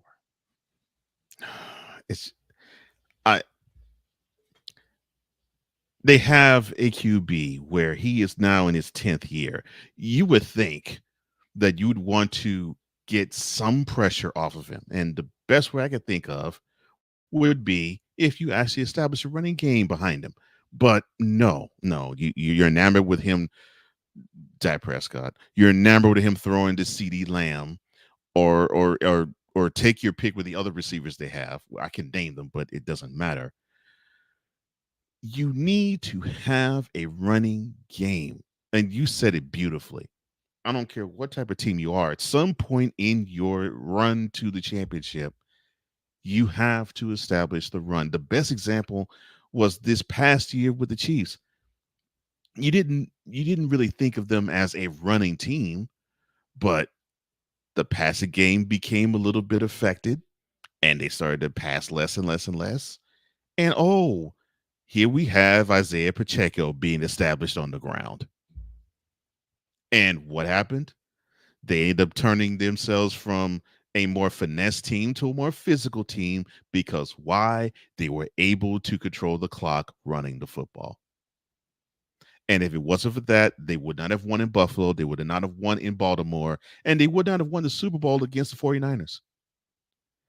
That is how important the running game is. And the fact that the Cowboys just simply went to sleep on that is inexcusable for any NFL team. Absolutely. And you look at that and you look at how the rest of this team is shaped for the rest of the season. It's going to be miraculous if this team collectively can get 75 more rushing yards or more in a game. I will be surprised if we see that stat line more than once or even consistently. I'm expecting them to have anywhere from 50 to 60 yards collectively as a running back unit or less throughout this 17-game season, and we shall see if that comes into fruition or not. Hey, who's giving them the business? Got a couple comments here. Looks like Sick Diggy still dropping it hard there on Comey Media, saying it might be a money thing, but there needs to be some more digging in order to find out what's really going on. There for Dallas. Maybe. Yeah, maybe, but it's still just no excuse, though. We got their Rodgers running back to start. Yeah, their running back is Ezekiel Elliott. I'm sorry. Ezekiel Elliott and a lot of other no names that we may get to know as household names, as long, unless the Cowboys have some steals that we are unaware of, it's just not going to be pretty this year. No, and we'll very soon, within the next couple of weeks, we'll be able to start recapping preseason, and we'll be able to see, based on some of the production in these games, we'll get an idea of how things are going to flow, more so by game 2 or game 3. Game 1, we only see the starters, if at all, for a flash in the pan on the first drive. Yeah. But we'll see what their backups look like. Roger Voisin is in the house. What's up, Roger? Follower to Sartoba Media. Shout out to you, Roger, for being here, dropping the dime with the Go Raiders comment out here in these streams. We will be talking about them and many more teams here in the upcoming weeks. Don't you go anywhere. We appreciate you being here for our TFT Tribe. Yes, we do. With that being said, let's go ahead and take this into our next topic. Hey, who's giving them the business? So now with our last topic here in the featured attractions, I figured it would be interesting to discuss a situation based on, looking ahead to the 2024 NFL season and the caliber of teams competing for a championship. Cole, when you look at this season out of all 32 teams, who are your top 5 teams that have absolutely no chance in making a run this season? Good question. 5 teams that I think have absolutely no chance. None. Zilch, 0, huh? Okay. I am least sold on the following teams. Let me see. The Cardinals, the Panthers. I almost want to jokingly say the Jets, but the Patriots.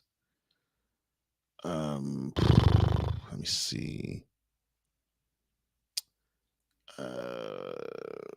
Heck, I'll say it. Fine. The Bears. And as much as I want to say the Titans, I'm not.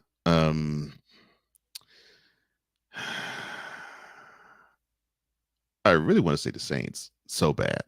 I'm going to say the Saints. I don't think they impressed me just like the Cowboys. They didn't impress me in the offseason either. They didn't make their team better. I think they took a step back. But yes, I think you have 2 of the 5 teams that ain't gonna do jack in one division. That'll be the NFC South. And I am not sold on Kyler Murray being the guy in the desert. Unfortunately, Bryce Young, I think even though they did try to make upgrades to the offensive line, I still think he will be standing in front of 5 300-pound turnstiles. The Patriots, come on. You thought you had a quarterback in Mac Jones, and you cross your fingers hoping Drake May is that. Hopefully he is, but you didn't put much more in the way of talent to surround him. And then the Bears. Look, you have talent and you let them go. David Montgomery is the prime example, the latest prime example of that. Speaking of running games. So yeah, you got your number 1 QB, but you said that 5 years ago when you drafted Justin Fields, and now you drafted the number 1 overall QB, or one of the number 1 overall QBs, because you didn't draft Justin Fields number 1 overall, but you drafted the highest ranking QB in the draft for the second time in 5 years. That should tell you how horrible and moribund that franchise is right now. So far, I've got, you said the Carolina Panthers, the New England Patriots, the Arizona Cardinals, the Chicago Bears, and who was your 5th team? New Orleans Saints, because I don't think they did anything to me that warranted. Okay, so this team, although they try to compete for it, NFC South crown last year, it looks like they did enough and they did what it takes to bring them over the hump. I think they regressed badly. I think you made some really good choices there, Cole. And ironically enough, I actually have 5 teams that you did not say who you picked. And I'm going to start off with the Denver Broncos. I'm still a bit perplexed as to why Sean Payton took this job with the Denver Broncos. He spent the 2023 season saddled, a quarterback he clearly wanted nothing to do with from the beginning. Now the Broncos roster is rather barren after a series of salary cap casualties, just so the team could bite the financial bullet of cutting Russell Wilson. Peyton now heads into his second season in Denver with a rookie quarterback who has limited physical tools, operating an offense with mediocre weapons around him. That's just team number one. A team you probably didn't expect me to say next. A team that I cover very regularly, the Washington Commanders. Although I am a fan of the Washington Commanders in their offseason moves, Dan Quinn was the backup plan at head coach. And while he does have a history of success that came with a lot of talent on the rosters, Washington doesn't have anything close to that quality of a roster, especially defensively. Meanwhile, Jaden Daniels is now thrust into a situation where he'll have to start behind arguably the worst offensive line in the NFL. For a quarterback whose decision-making under pressure has come into question and whose durability is an even bigger concern, the circumstances in Washington don't inspire confidence. Number 3. I'm probably going to get some shade thrown at me for this, but I don't motherfathering care. The New York Giants. Thankfully for Daniel Jones, the New York Giants dedicated much of their offseason to improving the talent around him. Jones, now healthy, should have a better offensive line and receiving core to elevate his game in 2024. With that said, Jones's ceiling isn't very high, and the best case scenario would still see the Giants' offense being league average this fall. I do like the Giants' front seven and expect it to create havoc at times, but New York's secondary will be what prevents this defense from reaching its true potential. That's number 3. Number 4, I'd have to say the Las Vegas Raiders. A quarterback room. A quarterback room of Aiden O'Connell and Gardner Minshew, Uncle Rico, is a main ingredient to being one of the worst NFL teams. We do like, me and you, do like the Las Vegas Raiders coaching staff. However, in the defense, with all that even being better than a lot of people are expecting, however, O'Connell looked like he was destined to be a career backup last season, and Uncle Rico's success was largely driven to having an elite play caller supporting him. I do expect the Raiders defense to keep it close in games, but O'Connell and Minshew both will let this team down repeatedly in games, especially in clutch situations. Now, for number 5, this was tough. It was a toss-up between two teams. But at the end of it, I had to go with the Seattle Seahawks. Listing the Seattle Seahawks amongst the worst NFL teams this fall says a lot more about the improvements made around the league. I like the first-year head coach of Mike Macdonald, and I'm confident he can eventually turn a young Seahawks team in their defense into a top-flight unit. Dramatic change takes a lot more than one season, though, and I'm much more confident in the Seahawks offense based on Geno Smith's presence. Unfortunately for Seattle, a tough schedule and some issues on the offensive line will work in combination with an inexperienced defense to finish well short of a winning record. Now, those are my top 5. I did have a toss-up for the 5th spot, and I'll go ahead and name it as we could say the Seattle Seahawks were 5A. I'll say the Los Angeles Chargers are 5B. The Los Angeles Chargers roster just isn't good enough for Jim Harbaugh to win in 2024. Quentin Johnson, a 2023 first-round pick, seemingly can't even climb to 3rd on the Chargers' depth chart. Los Angeles also has major questions defensively, and the Chargers' receiving core is arguably the worst in the NFL. We should consider this to be an evaluation year for Harbaugh, with the Chargers struggling in 2024 and then erupting in 2025.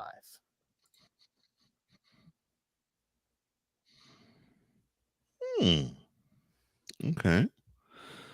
Well, I can't argue with any of those choices either. I get why you. I get why you choose. I get why you chose the Giants. I get why you chose the Commanders. And the reason why I didn't choose either one is I think I think we're going to probably see some. I won't say a lot, but I think you'll see some improvement. And I think you'll see a little bit more positivity infused into the team, both of them. Now, do I think that they're going to be playoff contenders? No, neither one of them. They still have a lot of growth. But yeah, those two are really good choices. I was hemming and hawing over the Seahawks, but I like how they looked at the end of last season enough to where I think that I wouldn't say they have no chance. I would say they have a slight chance, but it would be not unlike 2022 and 2023 where they had slight chances, and in 2022 they made the playoffs. In 2023 they barely missed it. I think you'll probably see similar this year with them. The Broncos and the Raiders. All right. I think the Raiders will be buoyed by Antonio Pierce. I think they will play over their heads even more so this year than they did the second half of last year. But I agree with why you say they are not going to have a chance. I do agree with you that offense, how can you trust it with the QBs they have? And yes, I'm not throwing shade at Gardner Minshew, but that's just the facts. What helps them out is they have a running game that I think can really cover up the multitude of sins, so to speak. And if that offensive line can protect them enough, they still have Devontae Adams as a wide receiver. The Broncos. The only thing I have to say about them is Sean Payton. And I 100% agree with you just on that name alone. And yeah, they traded a lot to get Russell Wilson, and then they only used him for a year, or I shouldn't say a year. They used him for most of a year. And the last 3 games, Mr. Payton decided to bench him. And Payton didn't like Wilson all throughout that year. Yeah, I that would be a team that I don't think will have a chance either, but I try not to count a Sean Payton team out because somehow he has some way to motivate the team to actually pull wins out of the behinds in a way that you just won't ever expect. Because I didn't think they was going to be in playoff contention when they actually played the Texans in Houston. I was shocked. They got to that degree of competitiveness. So that's the only reason why I didn't put the Broncos there. Surprised you put the Chargers. I was more surprised with the Chargers than the Commanders. I get why you say that, and I guess it depends on the health of Justin Herbert. I like him. Now, I would like better if they have a running game to match him. And I would also like it if the defense wakes up, especially their pass rush, because there's no excuse. You got Khalil Mack and you got Joey Bosa on the team. How could you not have a pass rush with those two on your defensive line? So yeah, I get why you say that.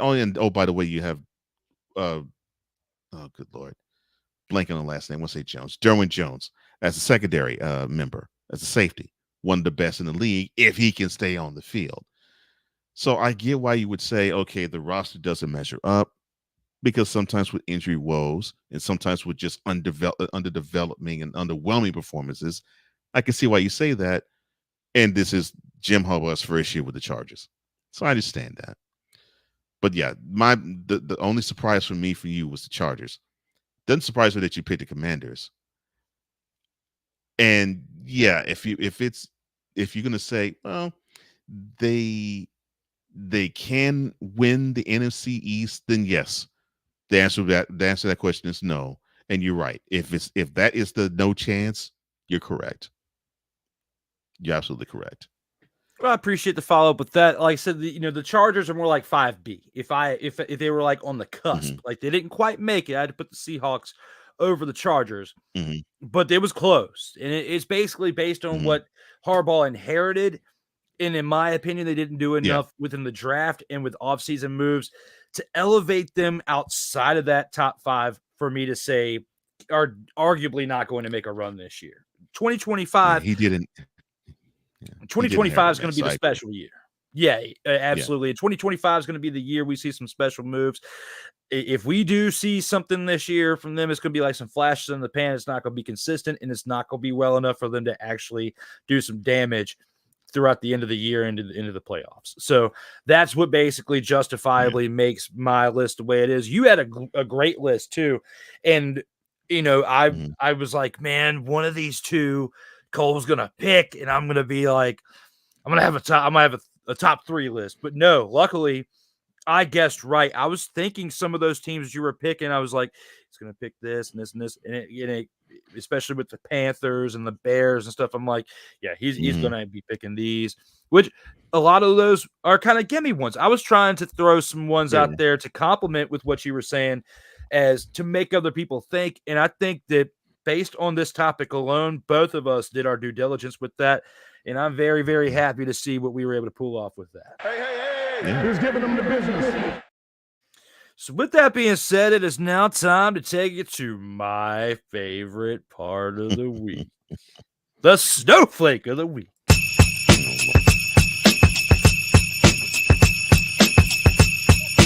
It's that time. It's time to get chilly up in here with D. Willie and go. We talk about our snowflake of the week. And with that being said, hand on over to Cole first. Well, I can look at the putrid CFL performances. I can basically throw the Lions completely under the bus. I won't. The Argonauts, they disappointed, but I won't touch them. The Blue Bombers, I'm not going to hate on them all the way. To me, that's an offensive issue for the week. If nothing else, I probably would have come close to saying Vernon Adams Jr., but nah. Almost came close to actually pulling Bethel Thompson, but I'm not gonna steal that thunder. And if that's something that someone that Drew wants to award it, he's free to give it to him. He's not going to be that guy for me this week. No, it's going to be Aaron Rodgers. Come on down. That's right, sucker. That's right, sucker. You deserve to have a spot on Snowflake of the Week. You have the nerve to puff out your chest in the winter and say, no excuses. We're going to the Super Bowl. Everybody has to be accountable. We have to be at 1. And then you miss minicamp, and then you explain away minicamp being something that it really isn't all that important. Saying something like, let me see. Oh, you actually weren't on Pat McAfee. You decided to be on Pardon My Take. But you said, quote, they can arbitrarily put a tag on whatever week of OTAs they want and say, this is the minicamp week, which makes it somehow more mandatory than the other weeks. But it was an OTA schedule. That's how words can be a little deceiving from time to time. They can make a story out of the fact that I missed minicamp, but it really was 2 OTA days. But I came to the first 10. Close quote.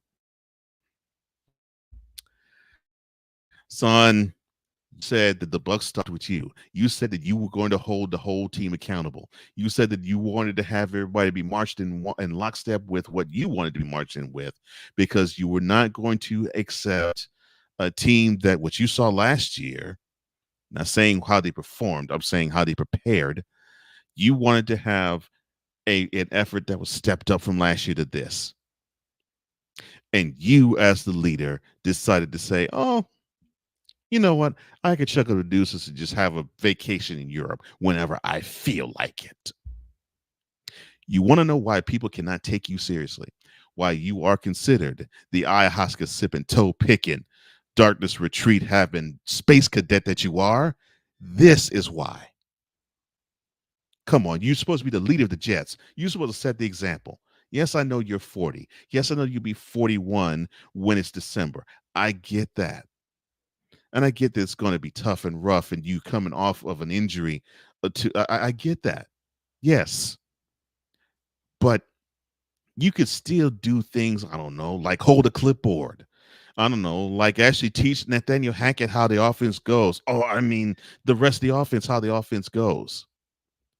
But you could do something. But to say all that rough and tumble stuff in January and prove in less than 6 months' time that you're all talk, that's all I need to know. Well Bye, said. Felicia. Well said there, Cole. I couldn't have done that any better because I don't even know if mine's going to be as good as that one. You know, you dropped a hint that where it could potentially be McLeod, Bethel Thompson. You know, although in some cases he kind of does deserve to be the snowflake of the week this week. I'm going to issue this one to someone within the NFL like you did, but not on the offensive side. On the defensive side, my snowflake of the week is going to be Shaq Barrett. The way you decided to retire. You signed a contract 4 months ago with a new team, the Miami Dolphins. You're supposed to show up and be a difference maker on defense, someone who's a two-time mother, father, and Super Bowl champion. That's right. And then 4 months and 2 days into your contract with your new team, you decide that you want to spend more time with your family because you have the desire to do that over playing football. I'm pretty sure that you must have had these thoughts going all the way back to March when you were released from the Buccaneers on March 13th and then signed by the Dolphins 5 days later. Okay. So for you to just on a whim, July 20th, a few days ago, just decide, hey, I'm done with playing football, but I'll go ahead and take a little bit of money from you Dolphins because I participated in some OTAs, had some pictures taken, like in this case right here, where you're looking very lackluster, where you're looking like you may have put on a few pounds since you signed that contract. Cheeks are looking a little chubby. That stomach is sticking out from the jersey a little bit. You got a little bit too comfortable eating the Haagen-Dazs and little mother, father, and Debbie's at your house with your wife and kids to the point that here and now in July, you want to stay home and spend more time with your family. This only is the reason why you, Shaq Barrett, not Shaq O'Neal, like Cole said earlier. Shaq Barrett. You're not even good enough to be called Shaq. We're just going to call you Shaquille Barrett here because you are my choice for episode 47's Snowflake of the Week. So he went and picked Barrett. Okay, I didn't think you were going to do that. I didn't think he was going to double back, and I thought he was a contender. But I didn't know you was going to go back and pick him. Okay. And that was a pretty good one, too. I appreciate it. It was literally before we got on the air. Like I was stuck in traffic on the way back. I mean, I see that message. Like I had doctor's appointment today, got stuck in traffic. I was sitting in traffic thinking about this. Is one of the last things I think about because as far as like some open-ended things, I'm not too sure of what I'm going to talk about when we get on the air. That was one of them. And I literally was bouncing back and forth between McLeod, Bethel Thompson, and Shaq Barrett. And I like to have two choices when it comes to certain parts of these shows because if you pick one, then I've got a good chance to at least have the other one in the back of my mind as somebody to, counter with. And I thought about it. I was like, if he doesn't pick Shaq Barrett, I might talk to McLeod, Bethel Thompson. But as soon as I saw where you were going with it, I was like, oh, yeah, Shaquille's getting lit up today as we are here now for episode 47 as this man was on our prime cover for the show, and he's my prime pick for the Snowflake of the Week. And now let's take it into the 2-minute drill.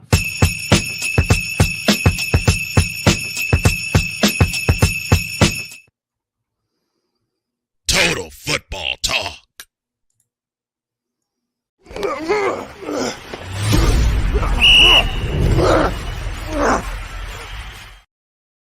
And for the 2-minute drill, Cole, we've got 4 teams we've got to look at that are facing 4 other teams for 4 total games for week 8.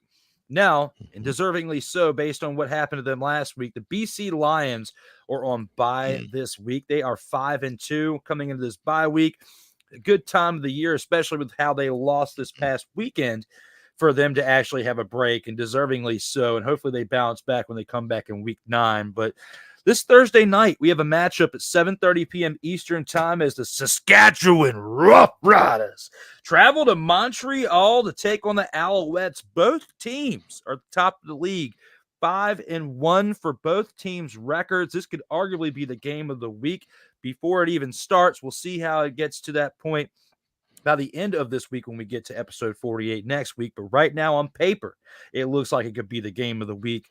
What are your thoughts going into this game as Saskatchewan takes on Montreal in Montreal? I'm looking at the Roughriders having the ability to curtail the passing game, because I don't think they have to worry too much about the running game with them. And that, if you can help the defense like that out, their chances are great to walk out of Montreal with a W. But of course, Alouettes had a bye after they had to sit with the home L they took before the bye. And although I love the Roughriders, I think they're going to come up just a little bit short against the Alouettes. Okay. Based on the fact that the Alouettes are coming back from a bye week this week, as they had a break, we've seen it work in the favor of some, and we've seen it not work in the favor. I'm going to go on a whim, and I'm probably going to be wrong because I really like your choice, but just so we're not going with the same side on everything, I'm going to go on a whim and say Saskatchewan barely takes this road victory and beats the Alouettes in Montreal. It's going to be a 3 to 7 point deficit. It's not going to be anything bigger than that, but it's going to be close. And I think the bye week may have hurt the Alouettes in this case, going against a team not necessarily as equal as them, because I think Montreal has a better team overall. I just think that potentially the bye week could have slowed this team down enough to where Saskatchewan can take the edge right now. We could see a difference by the time playoffs gets here, but right here in this moment, I think the Roughriders take this game. Hey, who's giving them the business? Moving on to game 2 on Friday, we have the Calgary Stampeders coming off of a hot win, who are 3-3, traveling to Ottawa to take on the 4-2 Ottawa Redblacks. This Friday, the 26th at 7:30 p.m. Eastern time. Think the Stampeders remain hot, or will they be cooled off a little bit by an equally as hot Redblacks team?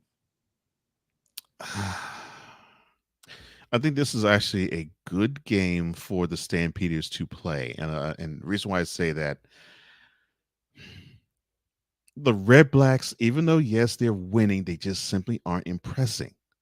They're not impressing me. And I love seeing what the passing game of the Stampeders unearthed. I'm actually leaning toward the Stampeders actually coming with a W in Ottawa. And I like that too. That's actually what my thought process was. The Stampeders would improve to 4-3. The Redblacks would fall to 4-3. But I really like that choice right there, which is why I chose what I did with the previous game, because I had a feeling we might be both going in this direction. I'm going to have to agree with Cole here and say this could be a really good game of the week that we could see throughout these 4 games. Hey, who's giving them the business?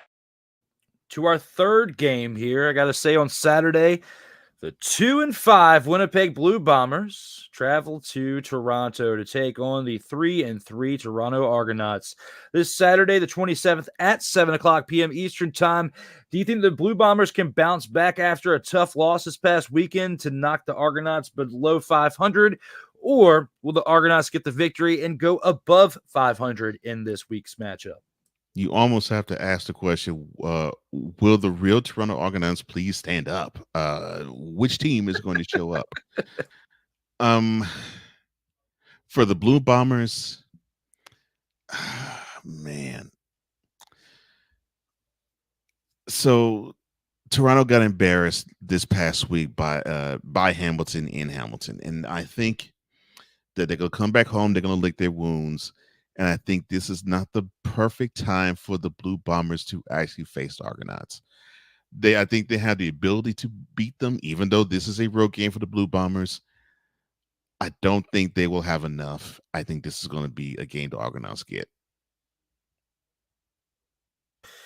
With this game right here, this one was a little tough for me to pick at first, based on, the Blue Bombers, with what they did the previous 2 weeks before this past weekend, and the Argonauts have been hot and cold all year long.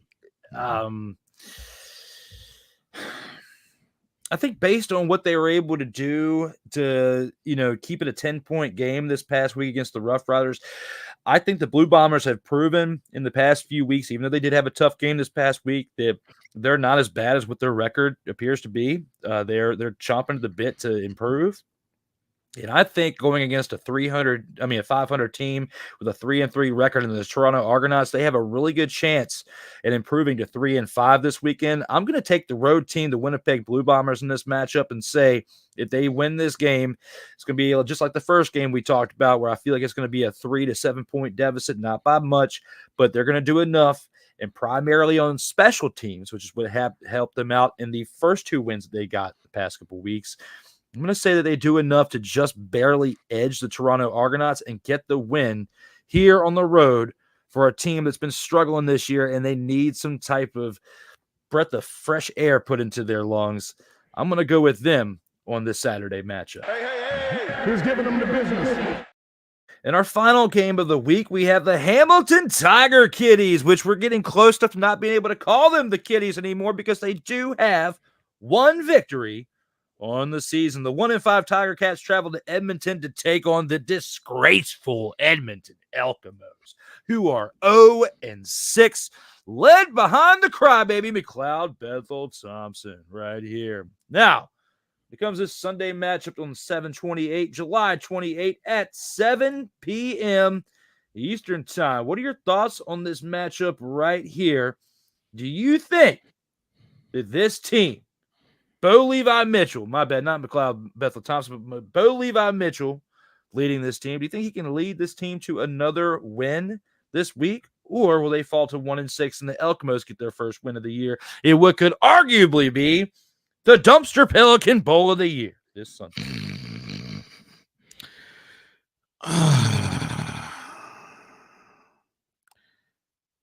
Can the Tiger Cats build on that momentum? I want to say they can. I want to say they will. I just believe they won't. I think the Elks will get their first win of the season, just like the Tiger Cats got their first win last week. I think we will have our last CFL team notch their first victory in the season, and I think the Tiger Cats will go back to being Tiger Kitties. Very well said, and a lot more professional than what I'm about to say. Regardless of what you think and how you look at this game, which way, left or right you go, both of these teams absolutely suck. Yeah. There's going to be people in the stands calling their friends because they are so bored with conversations like this.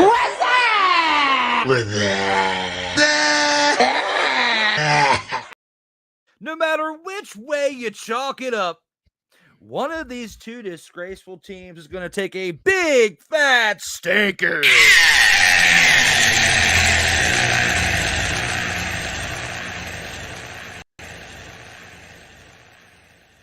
Took us about 2 hours, but we finally have an L. Oh, my brother, testify. Was that a total Surprise, motherfucker.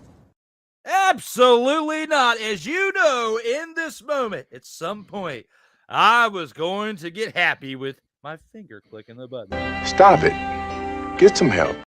With all that aside, I'm going to give my choice. I think I'm going to agree with Cole. I'm going to say the Elkmos get their first win of the year. The Tiger Kitties revert back from the Tiger Cats to the Tiger Kitties, and that is going to be what we see in this game here for the Dumpster Pelican Bowl of the year. Hey. Who's giving them the business?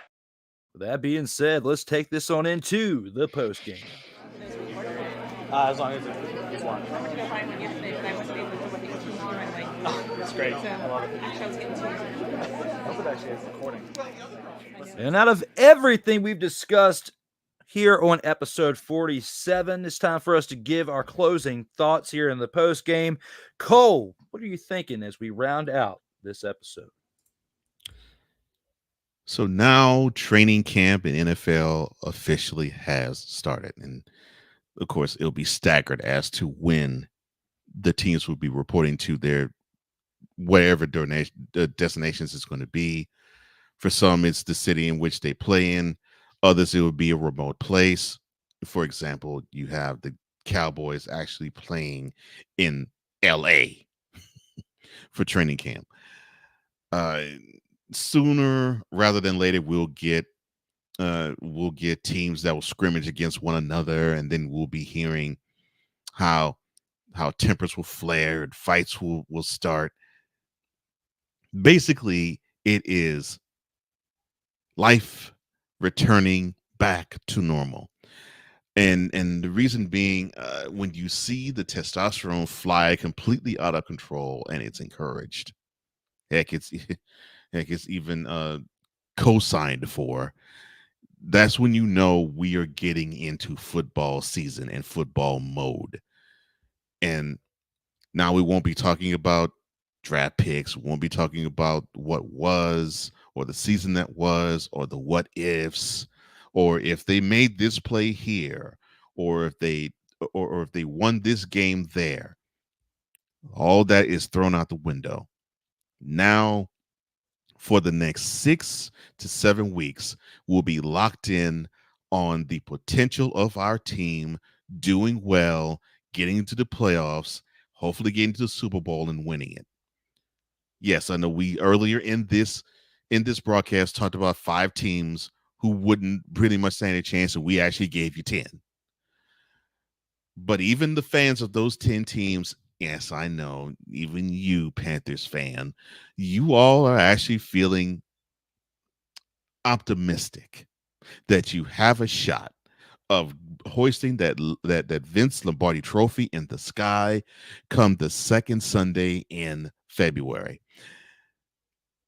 But understand that those dreams fly completely out the window fast when the regular season begins. But for the few teams that actually can, and the few fan bases who can dream of that, be happy, be awash with it, be all in a glow. Know that you have a team that actually stands a chance of doing something that either they haven't done in a while, or if you're in Chiefs camp, that seemingly that you have done the last 2 years without blinking.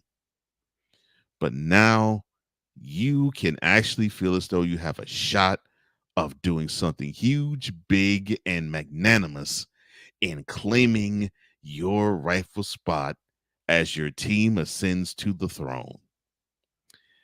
And then there's these fools. Yeah! Ain't nobody calling me, texting me, paging me. Ain't nobody care. Who cares? Ain't nobody care.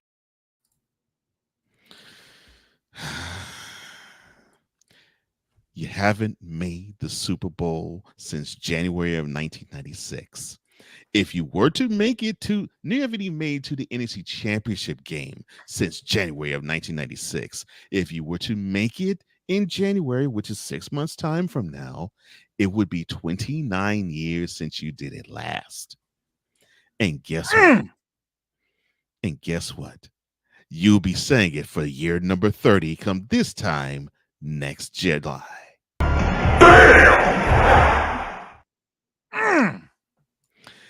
So, to the other 31 teams, here's to you. And I hope that this training camp and this preseason brings you hope as you feel that hope springs eternal in the summer with your squad. But with the Cowboys, Now, that is absurd. In fact, I'll say it this way. The Cowboys will win the Super Bowl this year in New Orleans. Charlie.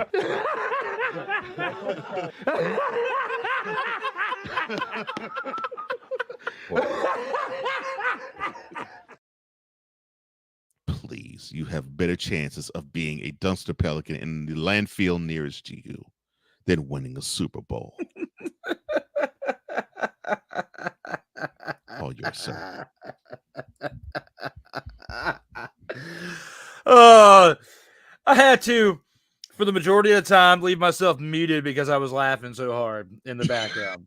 The shade thrown on the Cowboys was absolutely beautiful for me as a fan of a rival team, a man who covers a team who is a rival of them, and as someone who has watched the dismal but great fall of the Cowboys in the last 3 decades. Now, you can say whatever you want about the Commanders. Right. They did well in the 80s and the early 90s, but they didn't have the ascension that the Cowboys had from 1-15 to 3 Super Bowls like they did in the early to mid 90s. And we them boys, and then absolutely suck for the next 3 decades, just about. And it's arguably going to be 3 decades because year 29, they're going to suck too. Now, here we are for my post-game selections. Now, Cole did a great job with his thoughts and how he's closing this show out with talking about the Cowboys. You know, with my top 5 of teams that we discussed, I want to kind of reiterate a little bit more on the LA Chargers and just say, hey, I'm not throwing shade at all on this Chargers team. Justin Herbert is a good quarterback. I feel like Jim Harbaugh made a great choice in if he was going to leave Michigan and leave college. The Chargers were the team that he needed to go to, a team that he can shape up into a mold of a team that can be competitive out here, very similar to what he did with the 49ers when he was last in the NFL. I just don't want to put too much hype on this team for 2024 and get people too excited. And then all of a sudden you see a regression of their play midway to the end of the year. I think we're going to see them kind of struggle a little bit to start the year and work their way up towards the end of the year to where we can see an 8-9 team or a 9-8 team, maybe slightly better, but not enough to get to the playoffs and make any damage. Okay. I do see some of their wins that they're going to have are going to be devastating to other teams who are competing for a spot in the playoffs. They will make some noise there. They will be able to affect other teams who can make a run this year based on the way their schedule is laid out. Cole also brought up another great point. A week from Thursday, we have our first preseason game on August 1st. And one of those 2 teams playing is my man's team, the Houston Texans, that you can see on that August 1st matchup. And I'm looking forward to not next week, but the week after being able to recap how that game went, as well as a few others that went down in that week. So we shall see how things turn about for the game of football here within the coming weeks. We'll have some preseason action, but for those few weeks leading up to the regular season, now between now and that point and the start of the regular season, we still have legitimate regular season football going on in the world of CFL. We've got indoor football with arena football going on, although we don't really cover that here on Total Football Talk because we stay between 3 professional leagues. It's still something to watch. If you are a football fan, I encourage you, flip through your channels, go on the internet, find a way to see this type of football because it is a very, very, very exciting time to be a fan of professional football. Just like if you're a fan of professional wrestling, it's an exciting time to be a fan of that too. I've said it many times throughout the past several weeks and the past couple months, but when the UFL started back in April, we have had professional football every single week, and it continues from that point forward to the end of this year. Between UFL, CFL, and NFL, we have professional football each and every week, And for someone like myself, for my counterpart, Cole Johnson, we are excited because we literally have legitimate football to talk about each and every week. Not just preseason, not just training camp, not just, flash in the pan news from the NFL or the UFL. We literally have had legitimate things to talk about each and every week, to where a 2-hour show like this can still make it here to these streams, onto your TV, your phone, your tablet, your computer, however you're watching this. I thank you on behalf of Cole, and we will give you extended thanks here in a minute. But a lot of that means a lot to us as to why this show has been here each and every week since it started 47 weeks ago. And we are almost at the point to where we can actually talk about our number one part of professional football, and that is the NFL. With that being said, I do have a couple things I want to review for you guys. Again, as always, because my man is humble about it, but I'll throw it out there for him. Make sure you tune in to the Morning Shift with Cole Johnson, as BS3 presents that each and every Monday through Friday, 8 a.m. Eastern Time. Fill your first hour of the morning with something great, as you can watch it between Roku, BS3 Network, and on the YouTube channel at the BS3 Network presents the Morning Shift with Cole Johnson. You can also check out on Monday nights, and if you're listening to this on WQEE 99.1 FM or on Real Wise Radio, you can check out episode 116 of the In or Out Sports Debate. That show will be presented with Marcus Putz, who is one of my star pitchers from my semi-pro baseball team, the DC Cubs. He'll be making his debut on that show, as well as Sean Mears, returning Vault of Fame inductee, coming back for his second time. You can see on Sartoba Media, where the struggle is real, to be awesome. We've only got one more thing left to do there, Cole, and that is for you to send us home, brother.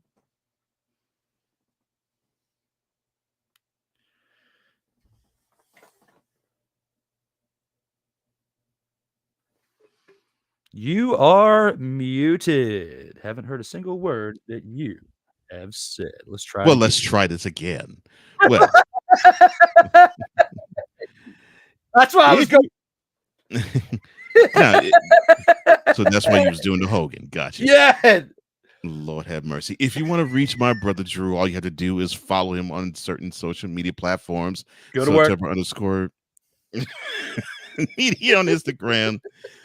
Sartoba_media on X, and the Sartoba at TikTok, and of course Sartoba Media on YouTube. And if you want to reach yours truly, all you have to do is go on to flowcode.com/host/host Cole Johnson. That's flowcode.com/page/host Cole Johnson. Well, thank you for liking, thank you for sharing, thank you for subscribing, thank you for commenting. We love you, the TFT tribe. We love you out there as well. And thank you for hitting that notification bell so you can catch all content that emanates from the Sartoba Media YouTube channel and or the Comey Media YouTube channel. For Drew Willingham, I am Cole Johnson, here to say in parting, as we always do. In life, just like a tackle, keep your head up. And always remember, you got to play until the whistle blows. And as always, stay safe out here in these streets.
Breaking news! that breaking news is this. Adam Schefter says Jordan Love could become the highest paid player in NFL history.